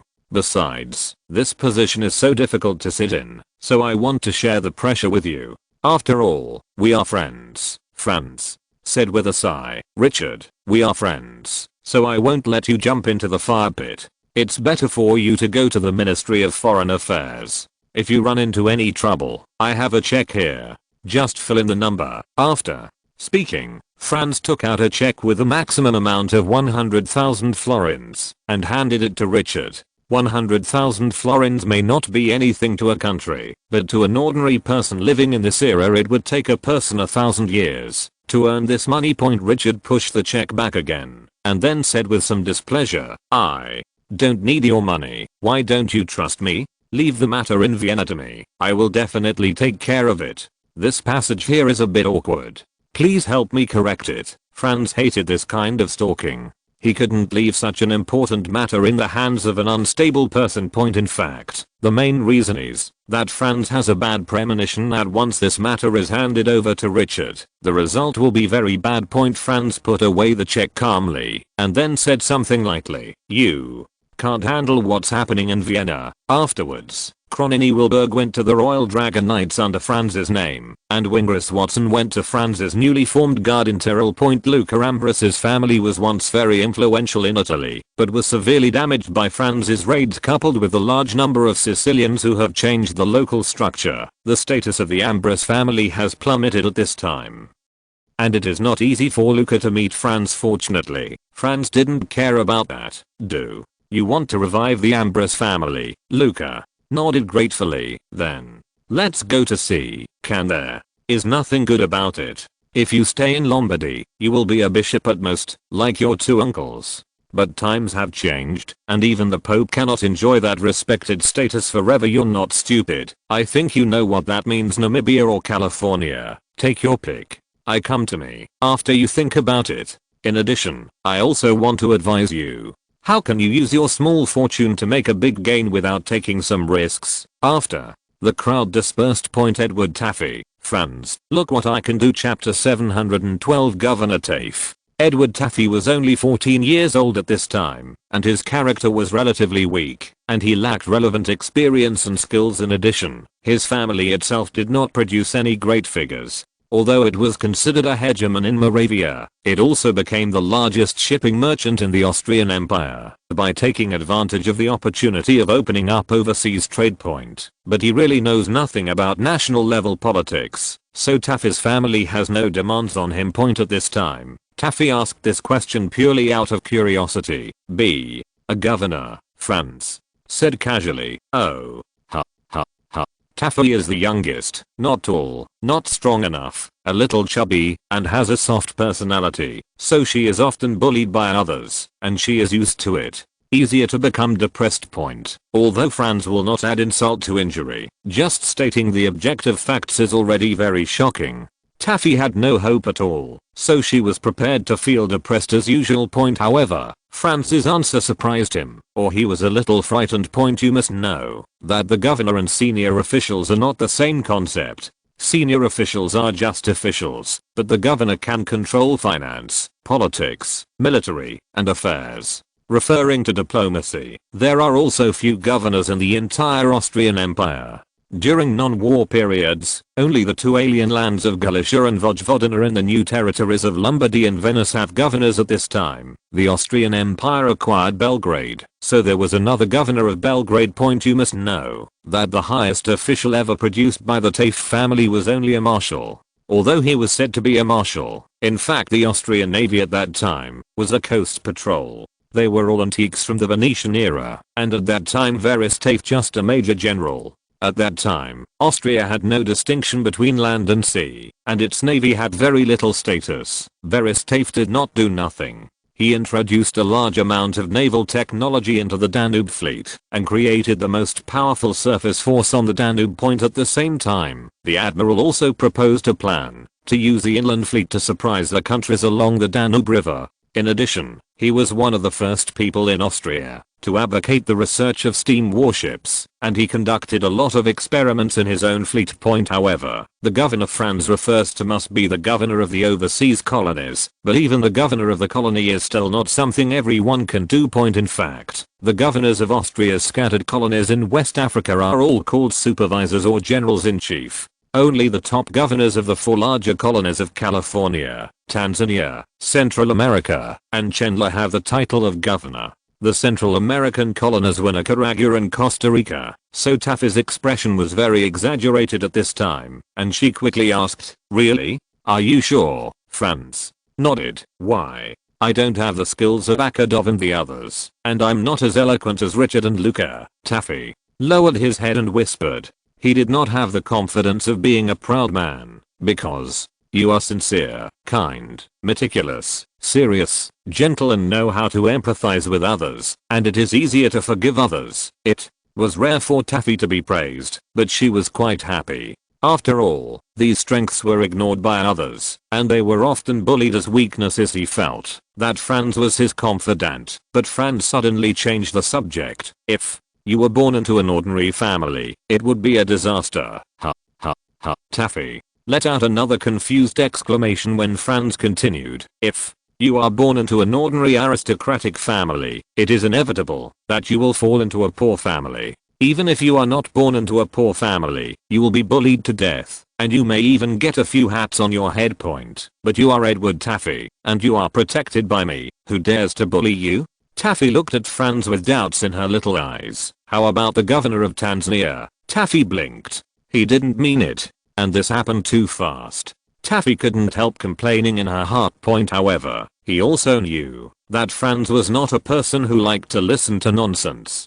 Fortunately, the family also collected a lot of miscellaneous information on weekdays, and he also read the newspaper carefully, so he was still able to pick up the conversation. "Isn't there a war going on there?" "Oh, just some nomads." Franz seemed casual, but Taffy saw that the intelligence was that Genghis Khan in East Africa was marching towards Bagamoyo, but it is said that there are 200,000 of them. "Don't worry, there is nothing to be afraid of even if the Mongolian Empire is reborn, and the technological level and supplies of Adidas's Bantu army may not be as good as those of the Mongols in the 13th century. And I'm afraid the war will be over by the time you arrive. In fact, the East African god of war is not much better armed than the Mongols. Apart from some crude matchlocks and flintlocks, their main weapons are spears and a weapon with iron spikes inlaid on the stick, which looks very similar to a nail-headed stick used by later generations of gangsters. The most important thing is that, although this group of people are nomads, they herd cattle instead of horses. Unlike the indigenous peoples in West Africa and those near the coast, this group of indigenous people living deep in the interior did not receive horses transported from Europe or Arabia. Therefore, this group of people can only rely on legs and oxen to maneuver, and it is impossible for them to come and go like the wind like the cavalry. Earlier, Adidas's Bantu army encountered Tanzania's colonial army. As a result, the armies of both sides collapsed before formal contact with the former. The Bantu general appeared on the battlefield riding an elephant to scare the enemy, but by chance, the colonial army's artillery hit the African elephant under his seat. As a result, the bravest warrior on the East African grasslands was killed by his own horse. When people pulled him out, his internal organs had been squeezed out. African elephants are not as untamed as some public accounts say. In fact, there are records of taming African elephants in many periods of history. After the Bantu vanguard lost their leader, their morale collapsed when faced with a big iron ball flying over. After all, in their hearts, the bravest warriors and the strongest elephants could not withstand the attack of artillery fire. What can ordinary people do? The first Bantu invasion ended with hundreds of corpses back at Schönbrunn Palace. Taffy had never been on the battlefield after all, and felt that the Mongolian Empire was quite powerful, so he asked in a low voice, "Is that true?" "It is true," Franz replied affirmatively. Franz, when do you plan to take office? Take office? Franz, are you kidding me? Taffy said in disbelief. But I don't know anything. Can't we learn from it? The 2 assistants of the Tanzania Governor General are both experienced experts. Chapter 713 Homing Pigeon. Taffy was actually not too stupid and quickly thought of the problem. What if 2 assistants to the governor disagree? You make the decision. Of course. It will take at least 2 months for the information to be sent to Vienna and sent back. A combination of pigeons and boats can be used to deliver information. If it is sailed only by boats, it will take at least 4 or 5 months. to make the round trip, if everything goes well. In addition, the fastest method of communication at that time was by carrier pigeons, but the cost alone was actually much higher than shipping by ship. First of all, in order to ensure safety and communication reliability, the distance between two pigeon stations should not exceed 1,000 kilometers. Ideally, it should not exceed 500 kilometers. Therefore, a large number of pigeon stations need to be established along the way, and they all require a lot of maintenance costs. Secondly, this requires a large number of trained pigeons, because in order to deal with emergencies, a letter usually requires 5 pigeons, which are released 5 times, to ensure the safety of the letter at the same time. Communication between sites also requires a large number of carrier pigeons. Usually the flying distance of homing pigeons is between 300 and 2,000 kilometers. Although there are some homing pigeons that can fly 2,700 kilometers and 3,000 kilometers. The race from Beijing to Hami, that is just an example. The average flight speed of homing pigeons is 76 kilometers per hour, and they can fly in a straight line, which is much faster than a ship. This method of communication is expensive, but it was already the fastest way before the telegraph line was laid. As for maritime communication, it can also be shorter than the sailing distance. Because the Tanzania colony can directly choose to go north to Egypt, and then directly entrust the Egyptian side to transport it to Austria. Although there was no Suez Canal at that time, you could take a boat to the Sinai Peninsula. The distance on the road thereafter was only more than 100 kilometers, and it could be reached in a few days by riding a camel. In theory, such communication distance is shorter and the speed is faster, and intelligence can be sent to Austria in about 15 days. But in fact, the trade relations between Austria and Egypt are not close. As a means of communication, there will be great uncertainty. If it can be delivered within 30 days, it will burn high. There is even a possibility that not only the letter cannot be delivered, but also the person who sent it is gone. This is not alarmist. Both Egypt and the Sinai Peninsula were places where bandits were rampant. Sometimes the officials will just go to the robbery, so even if they send a well-trained team, they may not be successful. Many expedition teams and archaeological teams in Egypt at that time disappeared. Generally speaking, it is safe but unstable. Only some confidential information will be transmitted in this way, another pigeon letter that goes around the entire Africa. In fact, the British and Portuguese, as well as the colonists from various countries, have invested a lot of effort in this. The route is very mature, so some not so confidential information Franz will choose this way. Deliver the actual speed and cost of these two methods are similar.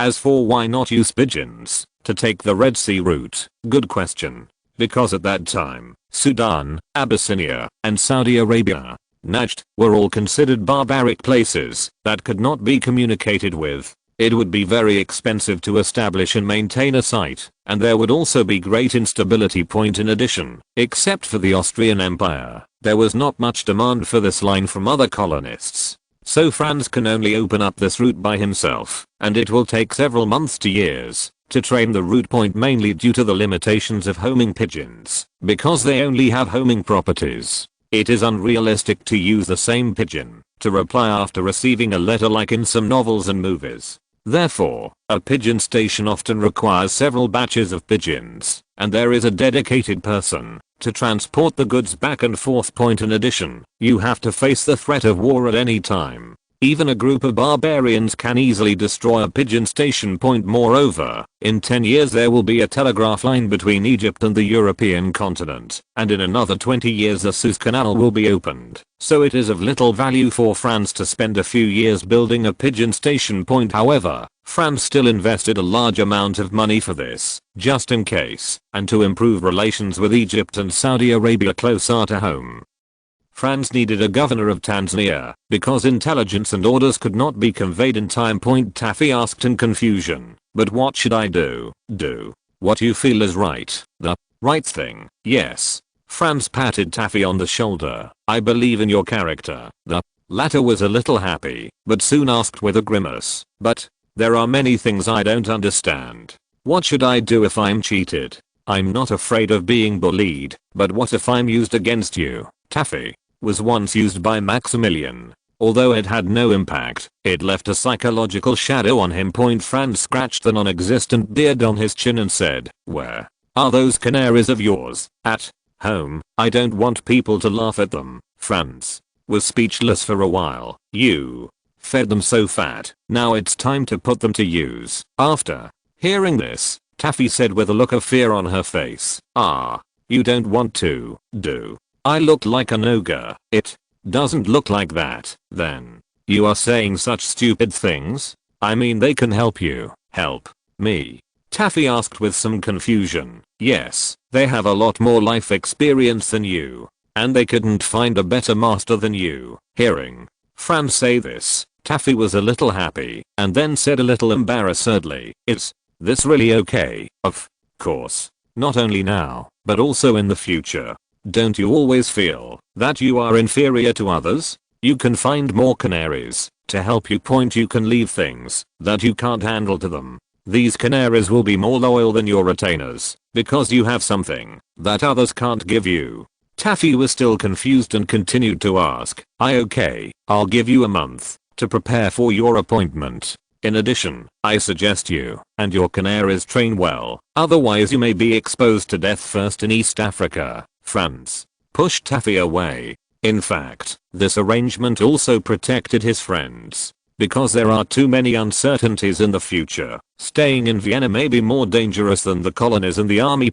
After all, many nobles were killed in the year of the storm. Although some people were involved in this torrent under forced circumstances, there are some things that cannot be treated with mercy. If you make a mistake, you will become sworn enemies. As for Richard Metternich, Franz was prepared to let his family deal with it on their own, but he could theoretically avoid this disaster, no matter where he worked as a diplomat. Richard Metternich was the fourth son of Prince Metternich, but the latter's first three sons had all died, either at an early age or in accidents, so the former was now the eldest son, and was cared for. Richard Metternich's biological mother passed away not long after giving birth to him.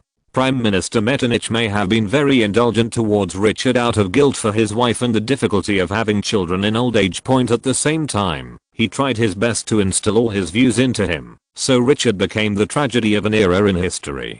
Chapter 714 Report. Vienna, Schönbrunn Palace. Franz looked at the report on the desk in a daze. He felt that he had done a lot, but it seemed that it was not enough. At this time, the United Kingdom was worthy of the title of the world's #1 power. The coal mining volume had reached an astonishing 44 million tons, while the coal output of France, the second power, was only 4.2 million tons, and the entire German region, except the Austrian Empire, was 4 million tons. The historical output of the Austrian Empire was only 800,000 tons. However, under Franz's reform and development, the Austrian Empire's coal output reached 20 million tons, which was 25 times that of the same period in history. Technological progress during this period was prone to dramatic changes. In 1836, the amount of coal mined in the UK was only 32 million tons, and it took 10 years to increase by 10 million tons. The Austrian Empire was somewhat different from the British. The impact of starting from scratch and technological progress was particularly shocking. However, the resource limit of the former was too low. Even during World War I, it was only 49 million tons, while Germany next door had 270 million tons. However, the Austrian Empire's resources were more diverse than others, especially since it also occupied the Italian region at this time. It could basically be self-sufficient except for rubber. In terms of agriculture, it also had the largest raw silk production base in Europe at this time. At this time, the largest raw silk production base in Europe was Venice, and the second largest was Lyon, France. That's right. It's the place where uprisings often occur due to several large-scale uprisings, coupled with natural and man-made disasters. Austria's raw silk industry made a lot of money. Why didn't the British attack the market by shipping raw silk from the east? Because trade barriers in various countries were very thick at that time, and merchants from various countries regularly went to the east for purchases every year, but the speed and timeliness of maritime transportation at that time were very low. Therefore, it is almost inevitable that prices will skyrocket when natural disasters suddenly occur at this time. Some people will definitely talk about the safety warehouse in modern business.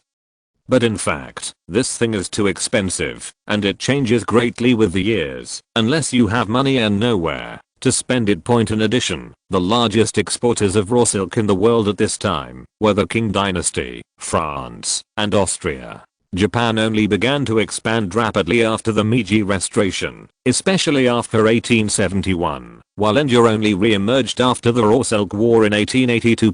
In addition, the coal output of other countries is 200,000 tons in Russia, only 60,000 tons in Spain, 5 million tons in the United States, 270,000 tons in Mexico, and less than 1,000 tons in Brazil. At this time, Britain's pig iron output was 2 million tons, France's was 500,000 tons, Russia's was 200,000 tons, Prussia's pig iron output was 190,000 tons, and Spain's pig iron output was less than 10,000 tons due to ongoing wars and inherent deficiencies. Luxembourg's 20,000 tons. At the same time in history, the Austrian Empire's pig iron production was 150,000 tons. At this time, due to technological innovation, it could reach an astonishing 1.2 million tons. This is mainly due to resource constraints, and there is insufficient iron ore in Austria. So France successively captured western Bosnia and Albania, two areas rich in coal and iron resources. Montenegro actually has coal and iron resources, but the volume is too small. It is about 1/40th of the total coal in West Bosnia. It is similar to the total coal in the mountainous areas of northern Albania, but the total number of iron ores is only 1/30th of it. In fact, it is not that the Austrian Empire really has no coal and iron resources, but it is a problem of traditional thinking, and the division of various regions, nationalities, and forces due to a series of complex historical and social factors. The Austrian Empire was quite biased towards Bohemia in its development, but in fact Galicia's resource allocation was much higher than that of Bohemia. Galicia's coal reserves are equivalent to the combined coal reserves of the rest of the Austrian Empire. It has the second largest iron ore in Europe and a large number of huge iron ore reserves. The total amount of iron ore is equivalent to 20 times that of West Bosnia. It is the largest iron ore in the Austrian Empire. It was twice that of other regions combined, and also had the largest oil field on the European continent at that time. Actually the largest was Romania's in 1857, but it was not exploited as early as Galicia. In history, the Austro-Hungarian Empire ignored these precious resources and planted fruit trees and crops on them. If the oil sprayed out did not pollute it too seriously, they probably would have wanted to raise fish in it.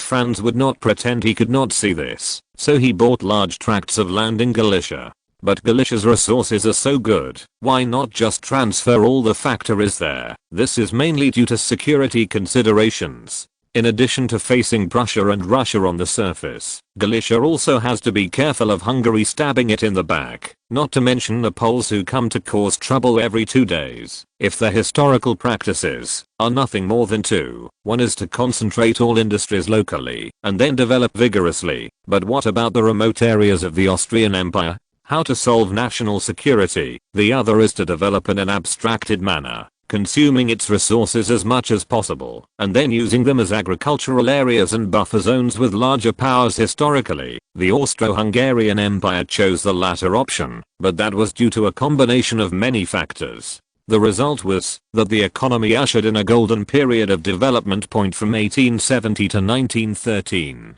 GDP per capita grew at approximately 1.76% per year. The increase is quite fast compared to other European countries such as the UK, 1%, France, 1.06%, and Germany, 1.51%, if we only count the 20 years before the war, an average of 2.8% per year. It is not an exaggeration to describe it as Yuki-Juchen. Then the First World War destroyed the country, and Galicia, one of the main battlefields, was almost turned into a whitefield.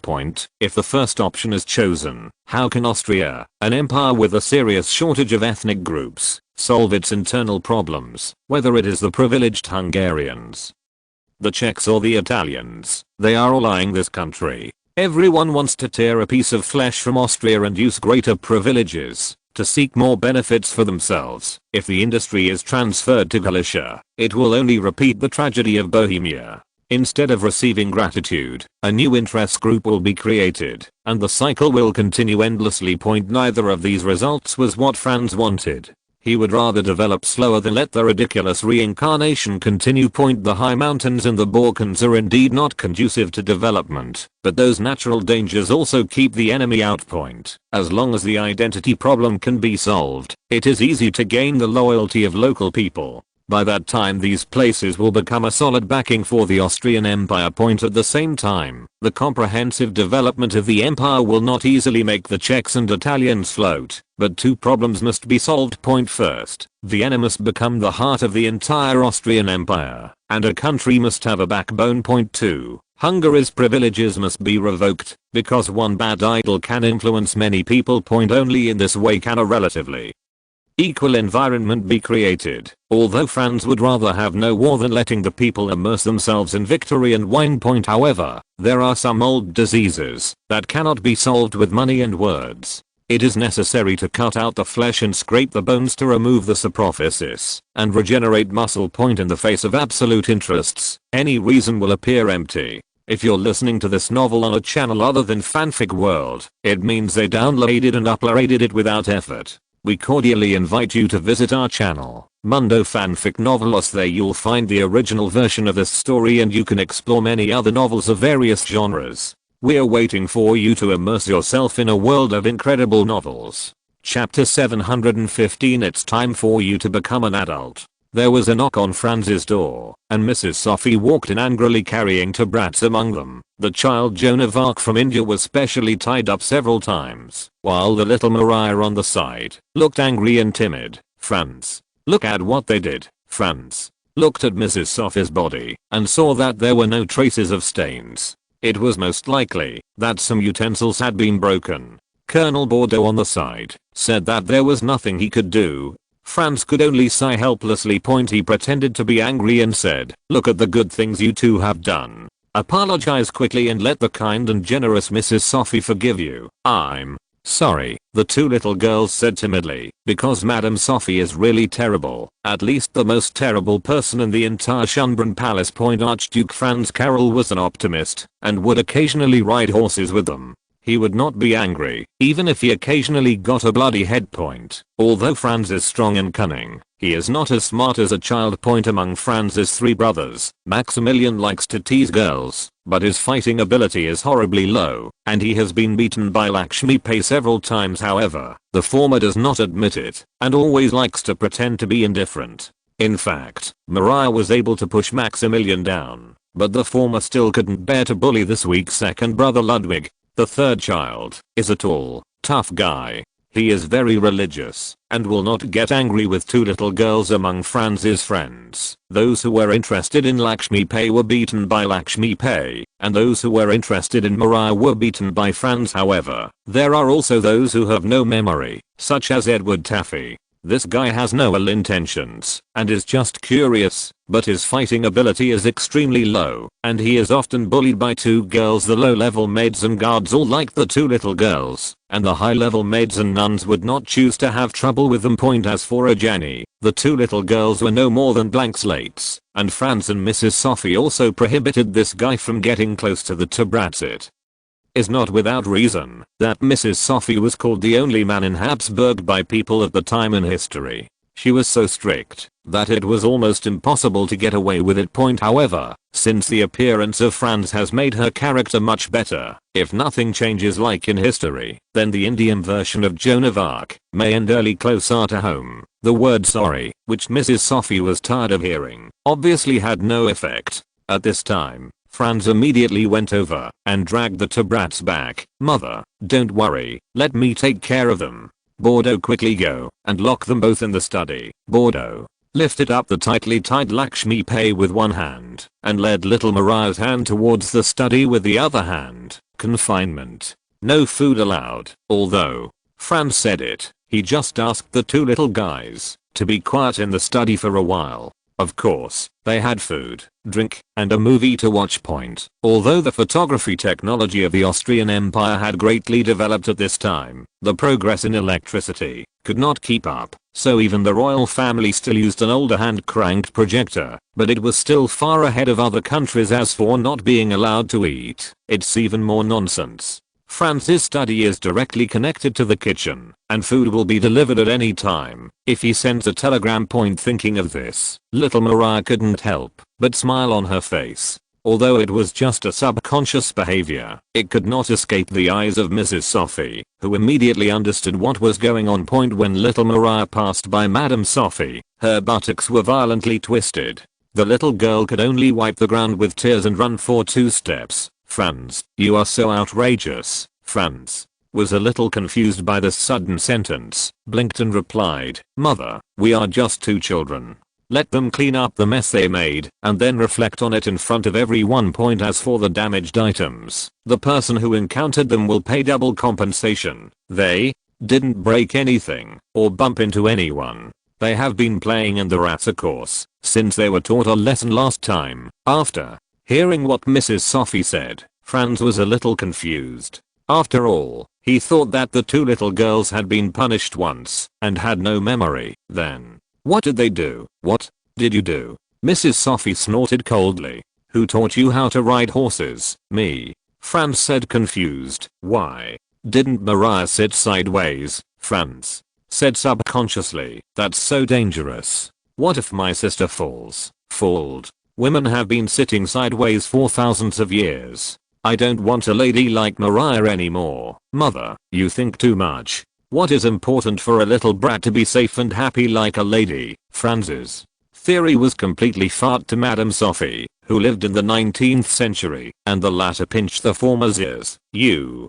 bastard, how do you want your sister to get married in the future? If word of this gets out, then silence all the witnesses? Franz asked tentatively. Sophie really thought seriously for a few seconds before she noticed the joking look in her eldest son's eyes and couldn't help but increase the strength in her hands. Mom, it hurts. If I were missing my ears, it would also affect my image. Mrs. Sophie let go and sighed, and Franz quickly rubbed his ears. Women in this era were not allowed to ride astride. Only riding sideways was ladylike. Riding astride was even considered a sign of debauchery. There was a reason why women rode sideways back then, because generally women, especially nobles, had to wear long skirts at the same time. Riding astride with legs spread was also considered an indecent behavior, which was mainly due to the traditional cultural and religious concepts at that time point. In order to maintain the image of a lady, women must ride sideways and use a side saddle. But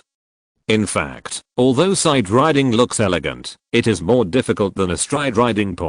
Because all the usual equestrian theories will be invalid. Even professional cavalry may not be able to control it freely in side riding. Side riding requires an almost abnormal sense of balance and horse sense, which is usually only achieved by nomads and equestrian masters who were born on horseback. It's obviously too much to ask 2 little girls like this, especially for his sister. Franz also made a set of safety protective gear specially for her. No matter how docile a pony is, they are still animals and can be affected by various factors. However, these considerations of Franz seemed completely wrong to Mrs. Sophie. Franz, you have time to study these weird things. Why not study your lifelong event? Mrs. Sophie's sudden attack made Franz a little confused. The latter felt that he was still 2 years old before he became an adult, and that he might not have time to think about any major lifelong matters by then. After all, he could only think about other things if he survived. 16 years old. It's time for you to become an adult. Chapter 716. There is a girl next door. To be honest, it is impossible for a young man who is full of energy and has no physical disabilities to think about that aspect. However, considering his actual situation, the major event in his life is not so much marriage as a well-matched deal. Perhaps because he had stayed in this world for a long time, or perhaps he had grown up, Franz unconsciously began to agree with some of the views of the nobles. Although it is cruel, it is so damn real. In order to make this deal more valuable, Franz really searched carefully for information on princesses from various countries. It's just that there aren't many countries that are on par with the Habsburg family, and even fewer countries have the same interests as the Austrian Empire. After all, marriage is related to the next generation, so the blood relationship cannot be too close, the body must be healthy, and of course it cannot be too ugly. After roughly excluding it, only 5 countries remain: Russia, Prussia, Denmark, Saxony, Spain, Portugal, and Brazil.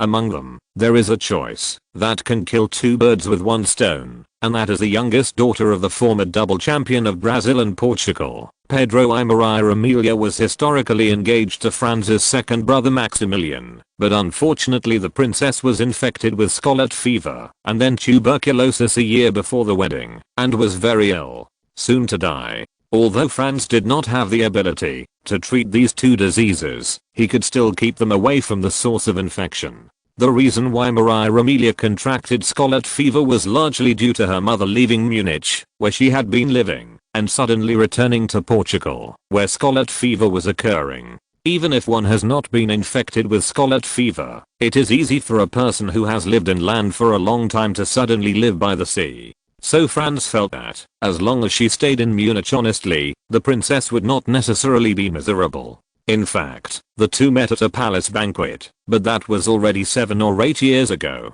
A little Ali tried to pounce on him, but he subconsciously pushed him down. Franz was quite popular when he was a child, but he was scolded by Mrs. Sophie because of it. Judging from the photos and court portraits sent back from Portugal in recent years, this princess is a beauty. Princess Maria Amelia studied hard in history and studied many subjects including rhetoric, philosophy, history, geography, German literature, mathematics, and physics. In addition to Portuguese, she also studied English, French and German, and reached a very high level in drawing, painting and piano playing.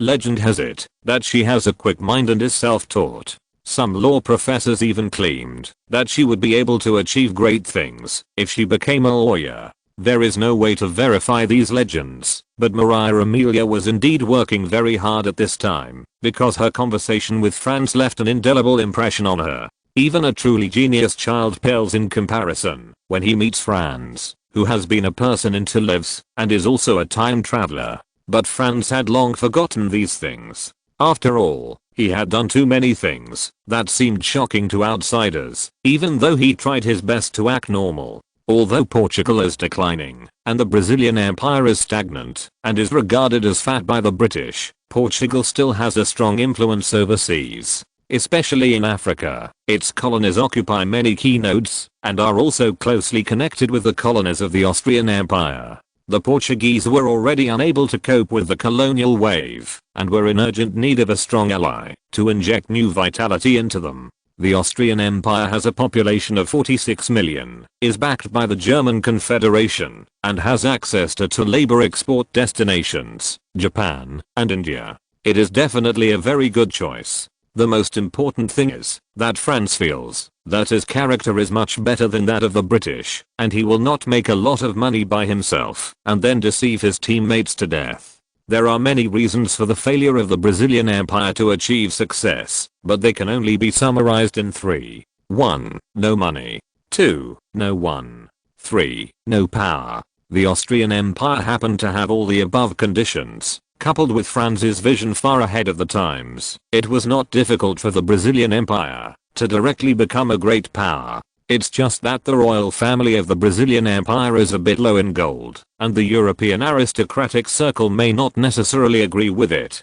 Fortunately, Maria Amelia also has the title of Portuguese princess. As for the difficulty of marrying Maria Amelia, it is almost zero, as long as Franz or the Habsburg family shows this intention. It's hard to say for the Portuguese royal family, but the emperor of the Brazilian Empire, Pedro II, must have sent his sister over with gongs and drums. The only possible problem is the British. In their view, both Portugal and Brazil are meat in their own bowl, and there is absolutely no possibility of sharing it with others. The most important thing is that this princess is about the same age as Franz, and their blood relationship is far away. At the same time, it is also a small change in history.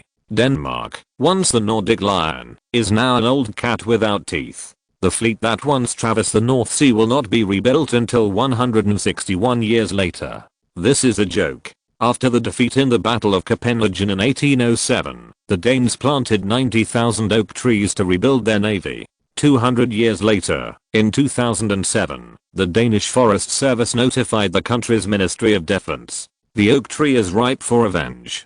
This also confirms the term 100-year navy in some respects. Likewise, their princess will have to wait a long time, because the next 2 consecutive Danish kings left no heirs, and the Danish throne will be succeeded by Christian IX from Glucksburg. The advantage of marrying Denmark is that it can peacefully resolve the issues of the principalities of Schleswig and Holstein. At least it will not be used as a trap by Bismarck again. In fact, after the marriage, not to mention Denmark, even Norway would have to be merged into the German Confederation. In this way, the Skagerrak, Kattegat, Øresund, and the entire Baltic Sea will become Germany's bathtub.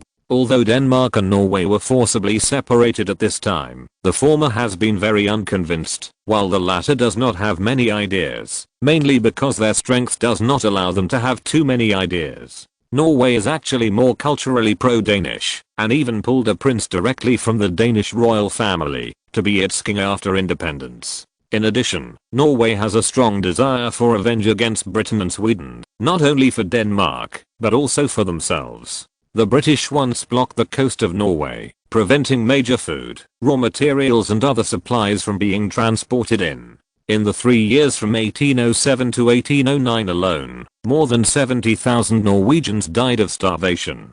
Sweden did not do any good by using force to enter Norway. The latter has always been treated as a colony by the former. However, the Danish princess, like their fleet, still needs time to grow up.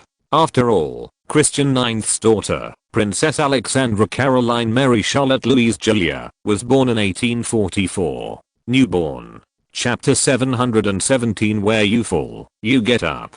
Historically, this princess married into the British royal family. Queen Alexandra. She has some minor physical problems, but they are not major problems, and she is completely able to have children.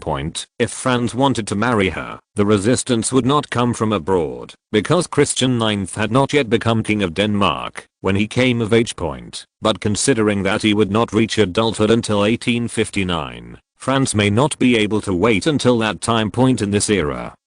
Generally speaking, the prince is considered an adult when he is 16 years old, and the princess is 15 years old. In 1859, Franz was 29 years old. Although he was considered a golden age in modern times, he would have been gossiped about in the 19th century. Another problem is that before Christian IX became the king of Denmark, Alexandra Caroline, also known as Alex, had a somewhat low status, similar to Princess Sissi in history. There is a high probability that will become the target of criticism from the entire palace. This princess Franz has also seen, but she was attending her first birthday. The Spanish princess really didn't have a good reputation. Although Isabel was not a heavy tank in later generations at this time, she was an idiot brainwashed by religion. Isabel's most trusted nun, Sister Pathini and Father Claret, sold it for 10 million pesos behind the back of the former. As long as someone is willing to pay this price, they will find a way to make him the royal wife of Spain. Although this sounds very outrageous, Isabel's religious fanaticism cannot be faked. And she has executed many people for trivial matters. However, considering that he is a descendant of the violent king and is mentally unstable, the king's husband can only be a devout Catholic. This kind of good guy Archbishop Prussia would naturally think of Franz first, but the latter was not very interested in the former's idea of rebuilding the glory of the Habsburg family. Historically, Habsburg took Spain from its bed. And it was under the rule of the former that the latter truly reached its peak. The first empire in the world where the sun never sets was Spain. However, with the War of the Spanish Throne, Austria lost the throne of Spain under the joint stranglehold of Britain and France, and the former Spanish Empire fell directly from its peak to its trough. Spain at this time was called the worst era by historians. Archbishop Russia's opinion is to get up from where you fell. As long as Franz bravely takes down the Spanish heavy tank like his ancestors, the Habsburg family's revival will be just around the corner. In addition, he has many reasons, because Spain, like Austria, is a Catholic country, and the Habsburg family once ruled this land, so it has a basis for rule. At the same time, both civilians and nobles in Spain, and even the church, had long been disappointed with the Bourbon family. For the Habsburgs to return to rule Spain was not a conquest, but a redemption point. In particular, the Spanish nobility and church have long been envious of the Austrian Empire's national conditions, and the nobles also want to study with the royal family who can make money.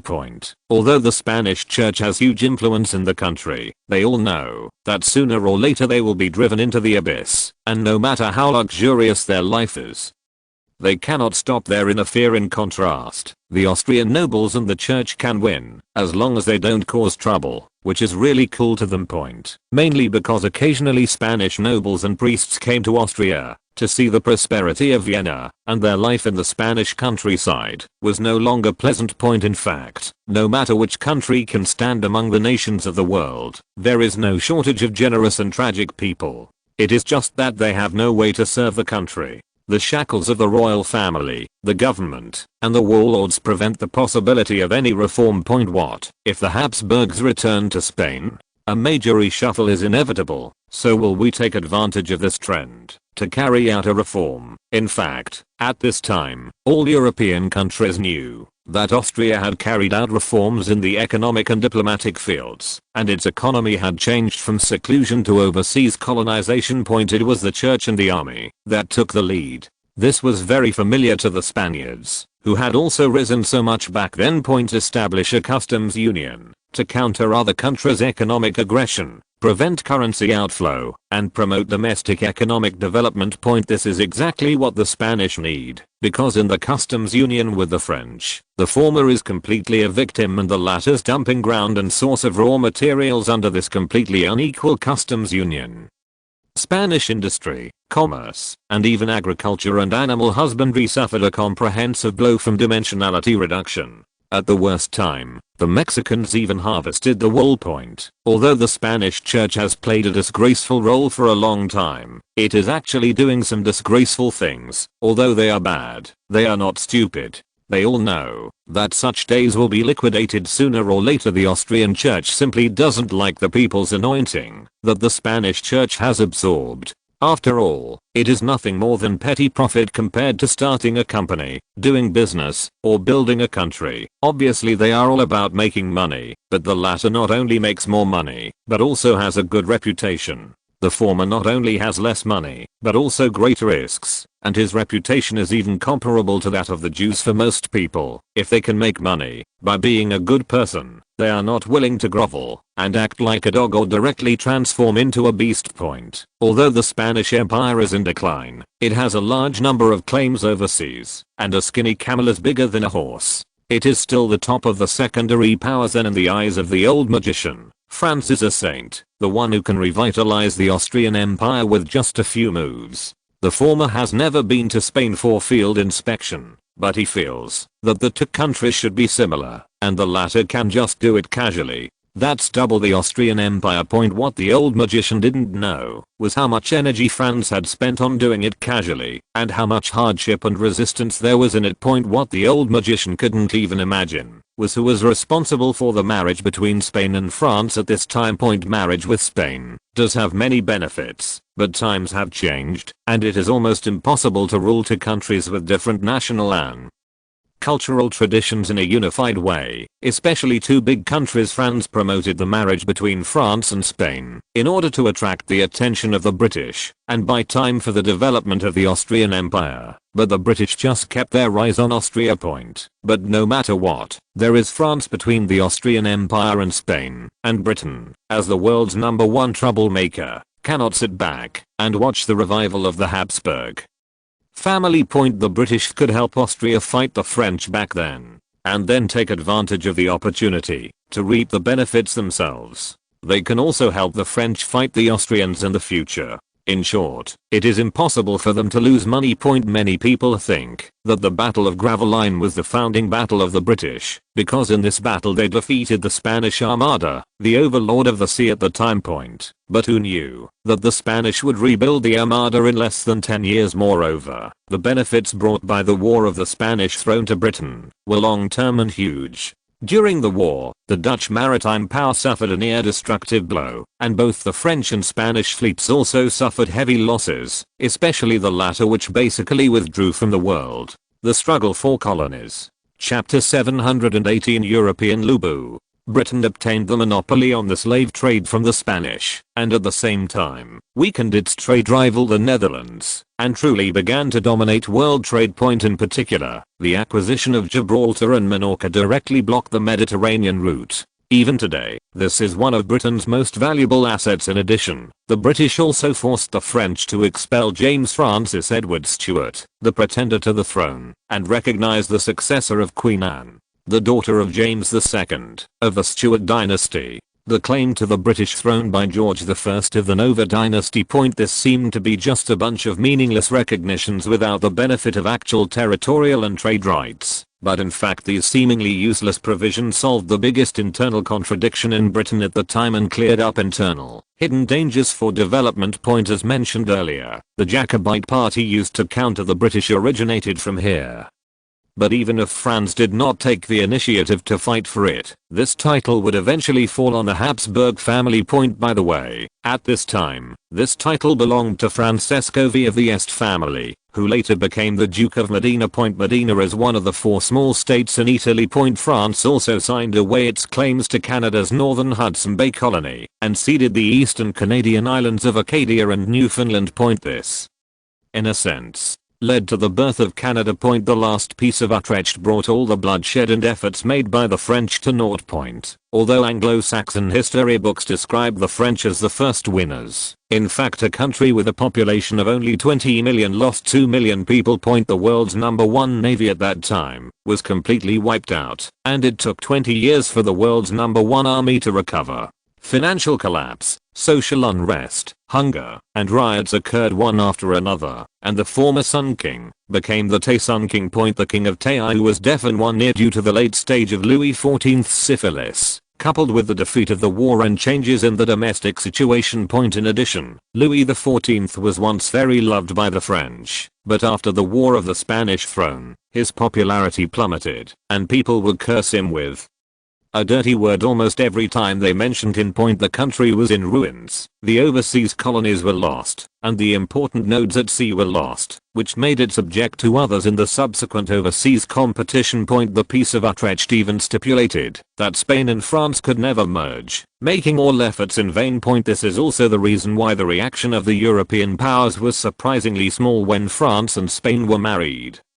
Again, the second biggest winner among the Anglo-Saxon population was Austria. But in fact Charles VI only got a bunch of enclaves. At the same time, he was so damaged that he could no longer use force to suppress the minorities he ruled. He could only exchange rights by transferring rights support. If Prince Eugen, the other one on the hero's square, hadn't appeared out of nowhere and violently beaten the Ottomans, who had taken advantage of the situation, there would have been another siege of Vienna, and if the luck was bad enough, the country would be exterminated. In addition, Spain, which is a loser to Grandma's family, and the Netherlands, which has been directly reduced to a second-rate country, have also won money. The Netherlands was a first-rate power at that time, and the name sea coachman was not for nothing, according to the Anglo-Saxons. Although Spain lost all European territories outside its homeland, it also lost its economic hegemony in overseas colonization. At the same time, the Spanish mainland became the main battlefield, and almost every city changed hands several times. The people were in dire straits, and suffered heavy casualties. But the Spaniards, who had been crazily violated, united, and the domestic separatist forces also suffered a heavy blow. After all, everyone was destroyed by the war, so this was a favorable condition for the implementation of the centralization policy. The king from France brought advanced ideas, centralization, enlightenment ideas, science, and technology. Without the French, technology and ideas would not have spread. Even the heroic view of history would not dare to boast like this summary. Although Spain was in ruins and lost more than half of its territory, it made progress among them. The only one that works hard without complaining and still suffers a little bit is the United Kingdom. For the sake of world peace, they traveled thousands of miles to Europe to participate in the war, and on the way, they also took away other countries' excess territory and trade privileges, and put all the dirty money in their own pockets. What kind of internationalist spirit is this? It actually attracted later generations to imitate. I am an Anglo-Saxon person who likes to help others. I have never been a fighter in my life, but I only like to resolve fights. Although it is tempting to recast the glory of the Habsburg family, the fate of the Sun King is already in sight, and the decline of Spain in the industrial age, which lacks coal and iron, is almost inevitable, so Archbishop Prussia can't talk too much. France also lacked interest. Prussia was the Austrian Empire's biggest rival in the German Confederation. Although it was still very weak at this time, people familiar with history know that Prussia shouldered the burden of unifying Germany and finally defeated Austria and France to form Germany. Historically, Austria also wanted to marry Prussia to strengthen its control within the German Confederation, but it encountered strong opposition from top to bottom. However, the general background at that time was that the two countries were at odds over the Hessian issue, and the Austrian Empire itself had also suffered heavy losses during the Year of Storms, and was at a low point. But at this time, Austria was a complete behemoth in the eyes of Prussia. It was not only the chairman of the German Confederation, but also the largest entity in the German customs union. At the same time, its international influence was terrifyingly large. Coupled with the tradition of the Holy Roman Empire, Prussia had no hope at all. The previous refugee incident is the best proof that Prussia does not even have the right to say whether the Prussian-Austrian border should be opened. The status gap and changes in mentality between the two are likely to affect the decisions made. Marriage with Prussia would greatly ease the conflict between the two countries. However, it is unrealistic to annex Prussia. However, it may be possible to achieve the result of peaceful partition of Germany, or to maintain the status quo of the German Confederation. If you want to rebuild the Holy Roman Empire, or adopt the Greater Germany plan, then there must be a war between Prussia and Austria, and it will not be stopped by so-called alliances or in-laws. As for maintaining the status quo, it is only temporary. When a careerist or a not so smart king comes to power, war is still unavoidable. Because unification is the general trend, what France did was just postpone the war, and the root cause of the war did not disappear. However, even if the war is won, it will be difficult to create the so-called Greater Germany, because the great powers are not fools, and multinational interference and encirclement are inevitable. If reunification is forced, it will be nothing more than a reenactment of World War I. There are two marriageable princesses in Prussia. One is Princess Louise, the youngest daughter of Prince William I, and the other is Princess Charlotte, the fourth brother of the current King of Prussia, William IV.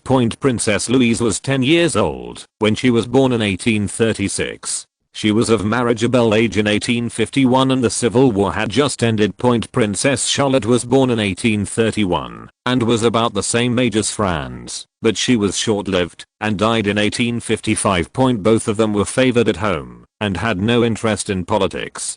They were very typical images of 19th century princesses. The resistance to the marriage with Prussia came more from the Hohenzollern family and the church. Although the Habsburg family was not without pagan marriages, Franz's character as a born saint had already been established, and the Austrian church affirmed, will not give up. The Prussian church will also be very opposed. In fact, before Bismarck came to power, no one in Prussia could solve domestic religious problems. In particular, the Archbishop of Cologne even conspired with the bourgeoisie to overthrow the Prussian dynasty and establish a Catholic commercial republic. In 1842, the King of Prussia had to order the continued construction of the hugely expensive Cologne Cathedral in exchange for the support of some clergy. Chapter 719 about Russia. France is relatively safe because his bloodline is far away from him. Generally speaking, the benefits of marriage are low, at least not as good as they seem, and there is great resistance. It is difficult to influence the policies of great powers by marriage alone, let alone those whose core interests lie. Relatively speaking, Russia is the most emotional among the great powers, and the personal will of that Tsar can influence the direction of national policies to a certain extent. At this time, Nicholas I was the most emotional person in history, and because he had just lost his beloved daughter, he took great care of the only remaining Grand Duchess Olga Nikolaevna in the family. However, it was also because of the excessive care of that Tsarist couple that Olga Nikolaevna was not married at the age of 24. She was already considered an old girl in the 19th century. In fact, the Grand Duchess was supposed to marry the Crown Prince of Württemberg in 1846, but Mrs. Sophie was not satisfied. Then Austria had some exchanges with Württemberg, and the latter wisely cancelled the engagement. However, even if the Kingdom of Württemberg insists, as long as Austria shows its intention to marry Grand Duchess Olga Nikolaevna, Russia will regret the marriage. In fact, anyone in Russia and Austria who is not too stupid understands the importance of this alliance. Russia can scrape a province of land from the Ottoman Empire with just one sheep without spending a single soldier. Austria can do whatever it takes to do so. The ground's heavy blows against France were all based on this. As long as there is the Holy Alliance, the two countries are invincible on the European continent. As long as there is no civil strife, this organization will be difficult to break by external forces at this time. Both the Austrian Empire's Italian policy and its German policy relied on Russia as a secure area. Even the Balkan policy is proceeding so smoothly thanks to Russia as an ally. For Russia, as long as the Holy Alliance still exists, the threat from Britain and France has no practical significance. Because crossing Austria and attacking Russia directly is tantamount to seeking death.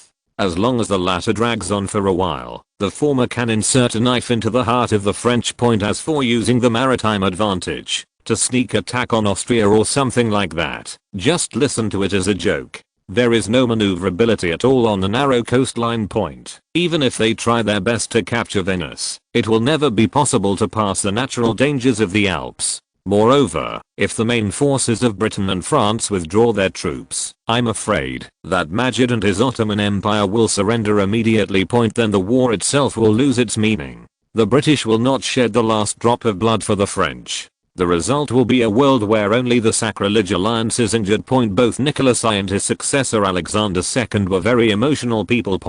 As long as Austria doesn't do any backstabbing, this marriage relationship can continue the Russian alliance for a long time, and in 30 or 40 years, Russia can be turned into Austria's economic colony. The Tsars after Alexander II were each more stupid and cowardly than the last. Franz doubted whether they still had the courage to draw a clear line with the Austrian Empire. In Franz's mind, Russian-Austrian relations were the key to the smooth rise of the Austrian Empire, so he had always paid great attention to carefully maintaining them. Of course, I will also impose slight punishment when necessary. After all, just talking without practicing will be looked down upon. Franz doesn't need Mrs. Sophie to worry too much, and the latter's business level is really limited. In order not to cause trouble to the former, she can only take her husband or children to travel to various countries. But by chance, Olga Nikolaevna, who was as docile as a sheep, was attracted by Mrs. Sophie. So the latter's bad guy marriage happened.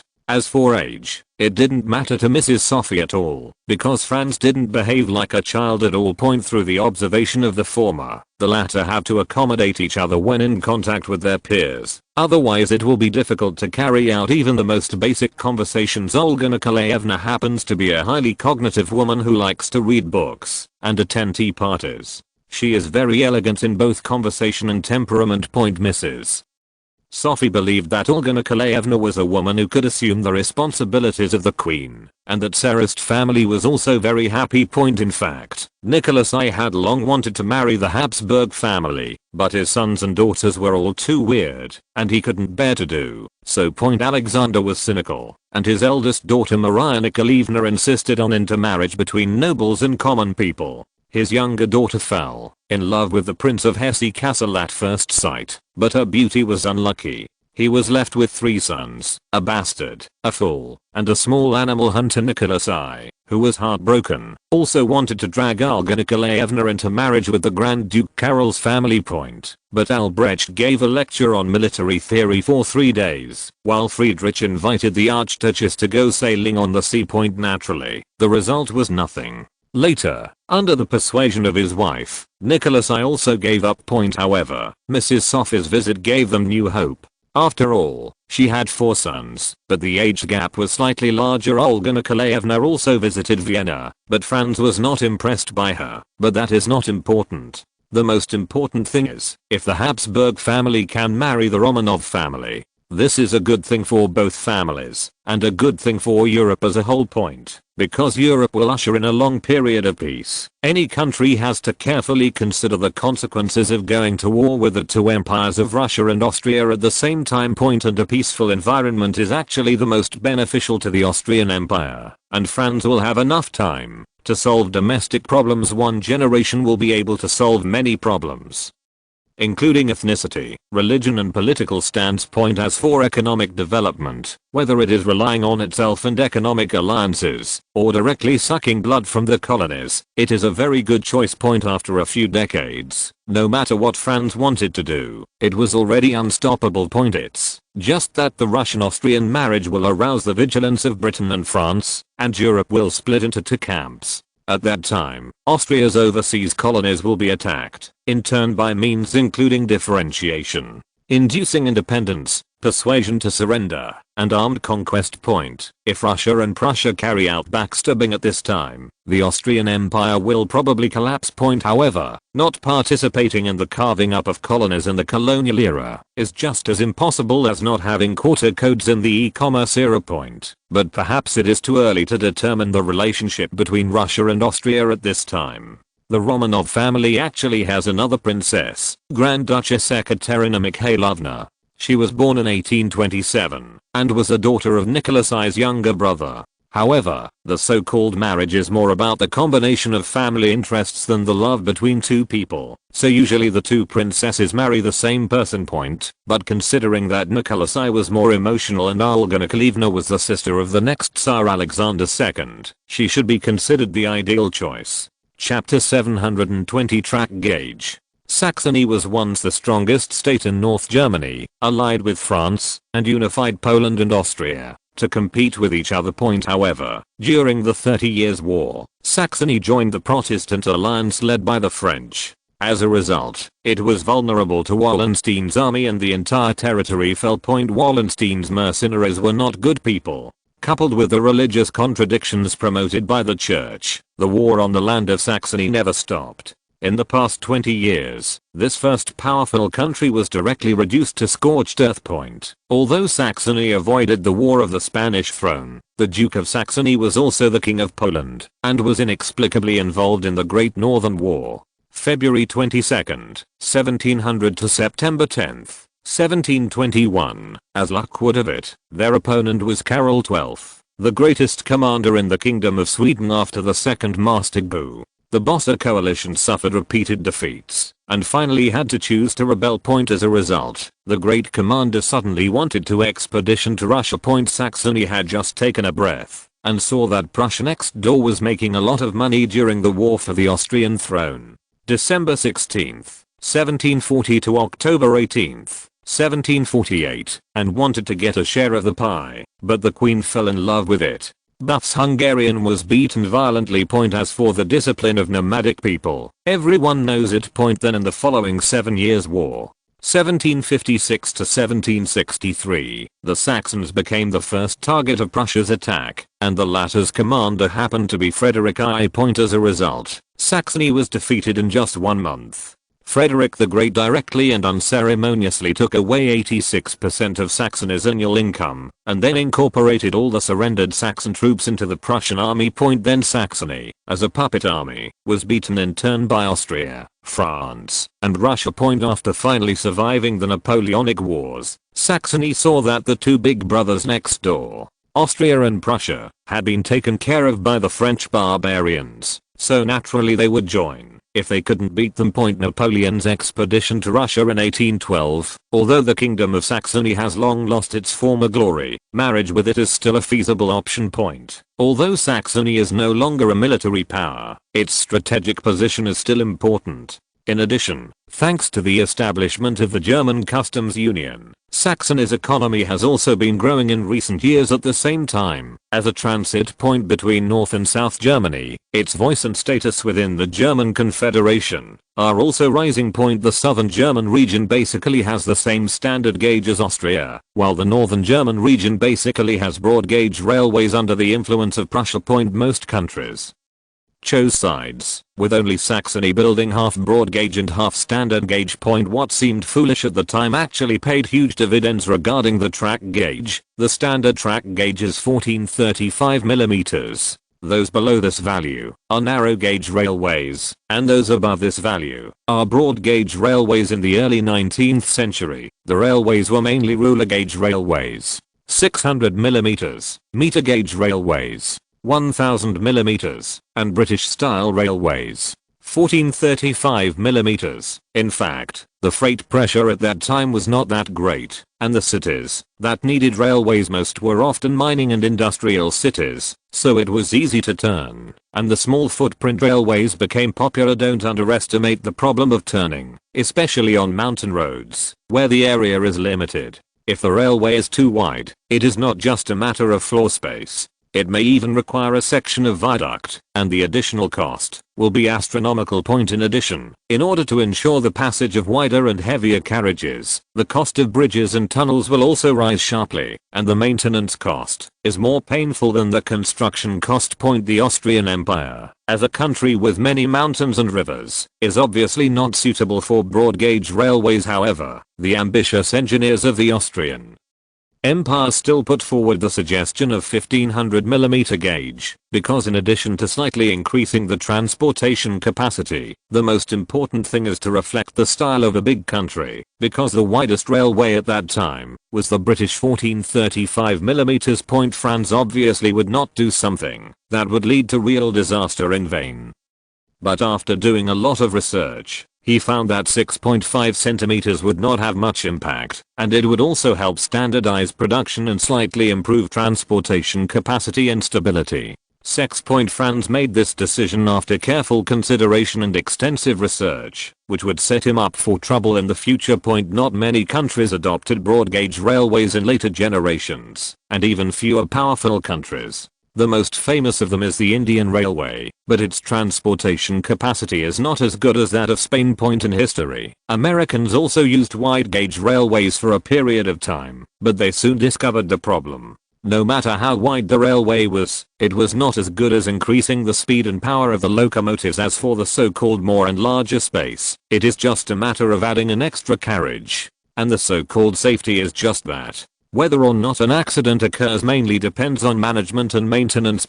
Russia, Spain, and Portugal adopted broad gauge railways mainly for military defense considerations. In the book, the 1600mm railway adopted by Prussia at the instigation of Friedrich List was also based on national defense and security considerations. After all, the Austrian Empire was stronger than Prussia at this time. Closer to home, Saxony in this era was still very close to Austria, especially because the Queen of Saxony and Mrs. Sophie were twins, and the King Friedrich August II was not too busy, so they were even closer. However, the object of Franz's marriage was not the child of Lady Sophie's sister, but the daughter of the next King of Saxony, John I, because Friedrich August II had no heirs. John I had many daughters, the eldest of whom was married. The second daughter, Princess Elizabeth, was not married, but there were many rumors about her, which was unacceptable to the Habsburg family. Of the remaining 4 princesses, 3 were in poor health, and only Princess Stephanie, born in 1836, was relatively healthy. Most of the great powers, except Prussia, would not object to the marriage between Austria and Saxony, and Prussia's opposition was actually of little use. John I was not yet the king at this time, and he would be very happy to make decisions for his daughter if there was a marriage.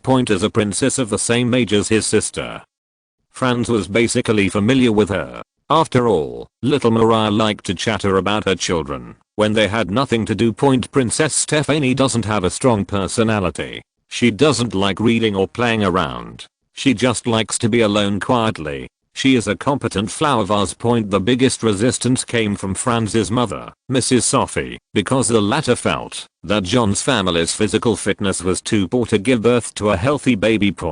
Although Lady Sophie has 4 sons, she is well aware of the importance of an heir. This was mainly due to the medical level at that time. It was normal for heirs to have accidents, such as the King of Rome who was protected. Therefore, according to the traditional concept, whether a monarchy can be strong and sustainable mainly depends on whether it can survive. In addition to having a better relationship with this transit station in North and South Germany, marrying Saxony also has a strong desire for revenge against Prussia. Chapter 721 Wrong Thinking. If there was a war between Prussia and Austria, Saxony would stand more firmly on Austria's side. Although Austria won the war, it could not touch Prussia's territory, because that would cause interference from the great powers. However, it is entirely possible to use countries such as Saxony and Bavaria to dismember Prussia, and even make the former the Spokesperson of Austria in North Germany. In this way, Austria's influence in the German Confederation will reach its peak, and it will be able to control the Confederation Parliament for a long time. In a sense, it can be regarded as resurrecting the Holy Roman Empire. Although Saxony got back its own land, the Austrian Empire was too close, and Prussia had learned from the past, so it was difficult for the former to be willing to fight again. Although this remote control method cannot maximize the use of manpower and material resources, it is not easy to cause civil war, and it is difficult for the great powers to interfere. It's just that this method will cause some discomfort and will hinder the unification of Germany. Saxony is not strong enough to unify North Germany, even if it makes people appear to surrender in order not to waste manpower and public resources. It is necessary to integrate small states and free cities, but there must be a war between the three larger states of Prussia, Saxony, and Hanover, and when they fight, the hardest thing to do is Austria. If it doesn't end, it will most likely be ruined. If it does, it will be a feast of intervention by the great powers, and nearby Britain, France, and Russia will join in. No matter what the outcome is, Austria must be stripped of his skin before talking about it. The last remaining ones are Franz's historical fiancés and wives, Princess Nana and Princess Sissi. Although they were members of the Wurttemberg family, their status was very low, and they could not provide much value to the Austrian Empire. Secondly, they are the daughters of Aunt Franz, and their blood relationship is too close to be worrying. Moreover, none of them have received systematic aristocratic education. No matter how docile Princess Nana is, she will inevitably run into problems. Princess Sissi can be called the opposite example of a queen. She has serious liberal tendencies, sympathizes with the Hungarians, and makes some taboo remarks regardless of the occasion. Her conflict with Madame Sophie caused the whole palace to panic. They say everything thrives when home is in harmony, but Franz didn't want his home to turn into a battlefield. Fortunately, at this time, Mrs. Sophie often went to foreign countries to visit, so her horizons and mind were much broader. Mrs.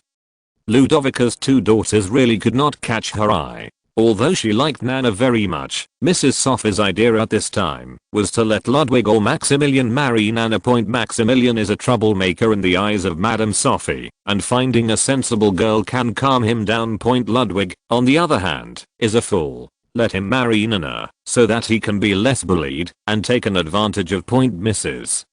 Sophie sympathized with her sister Ludovica and promised to let one of her sons marry her daughter, but that could not be Franz at this time. The brothers need to step in, but Mrs. Sophie feels that her family is not at a disadvantage. Back to reality. Vienna, Schönbrunn Palace.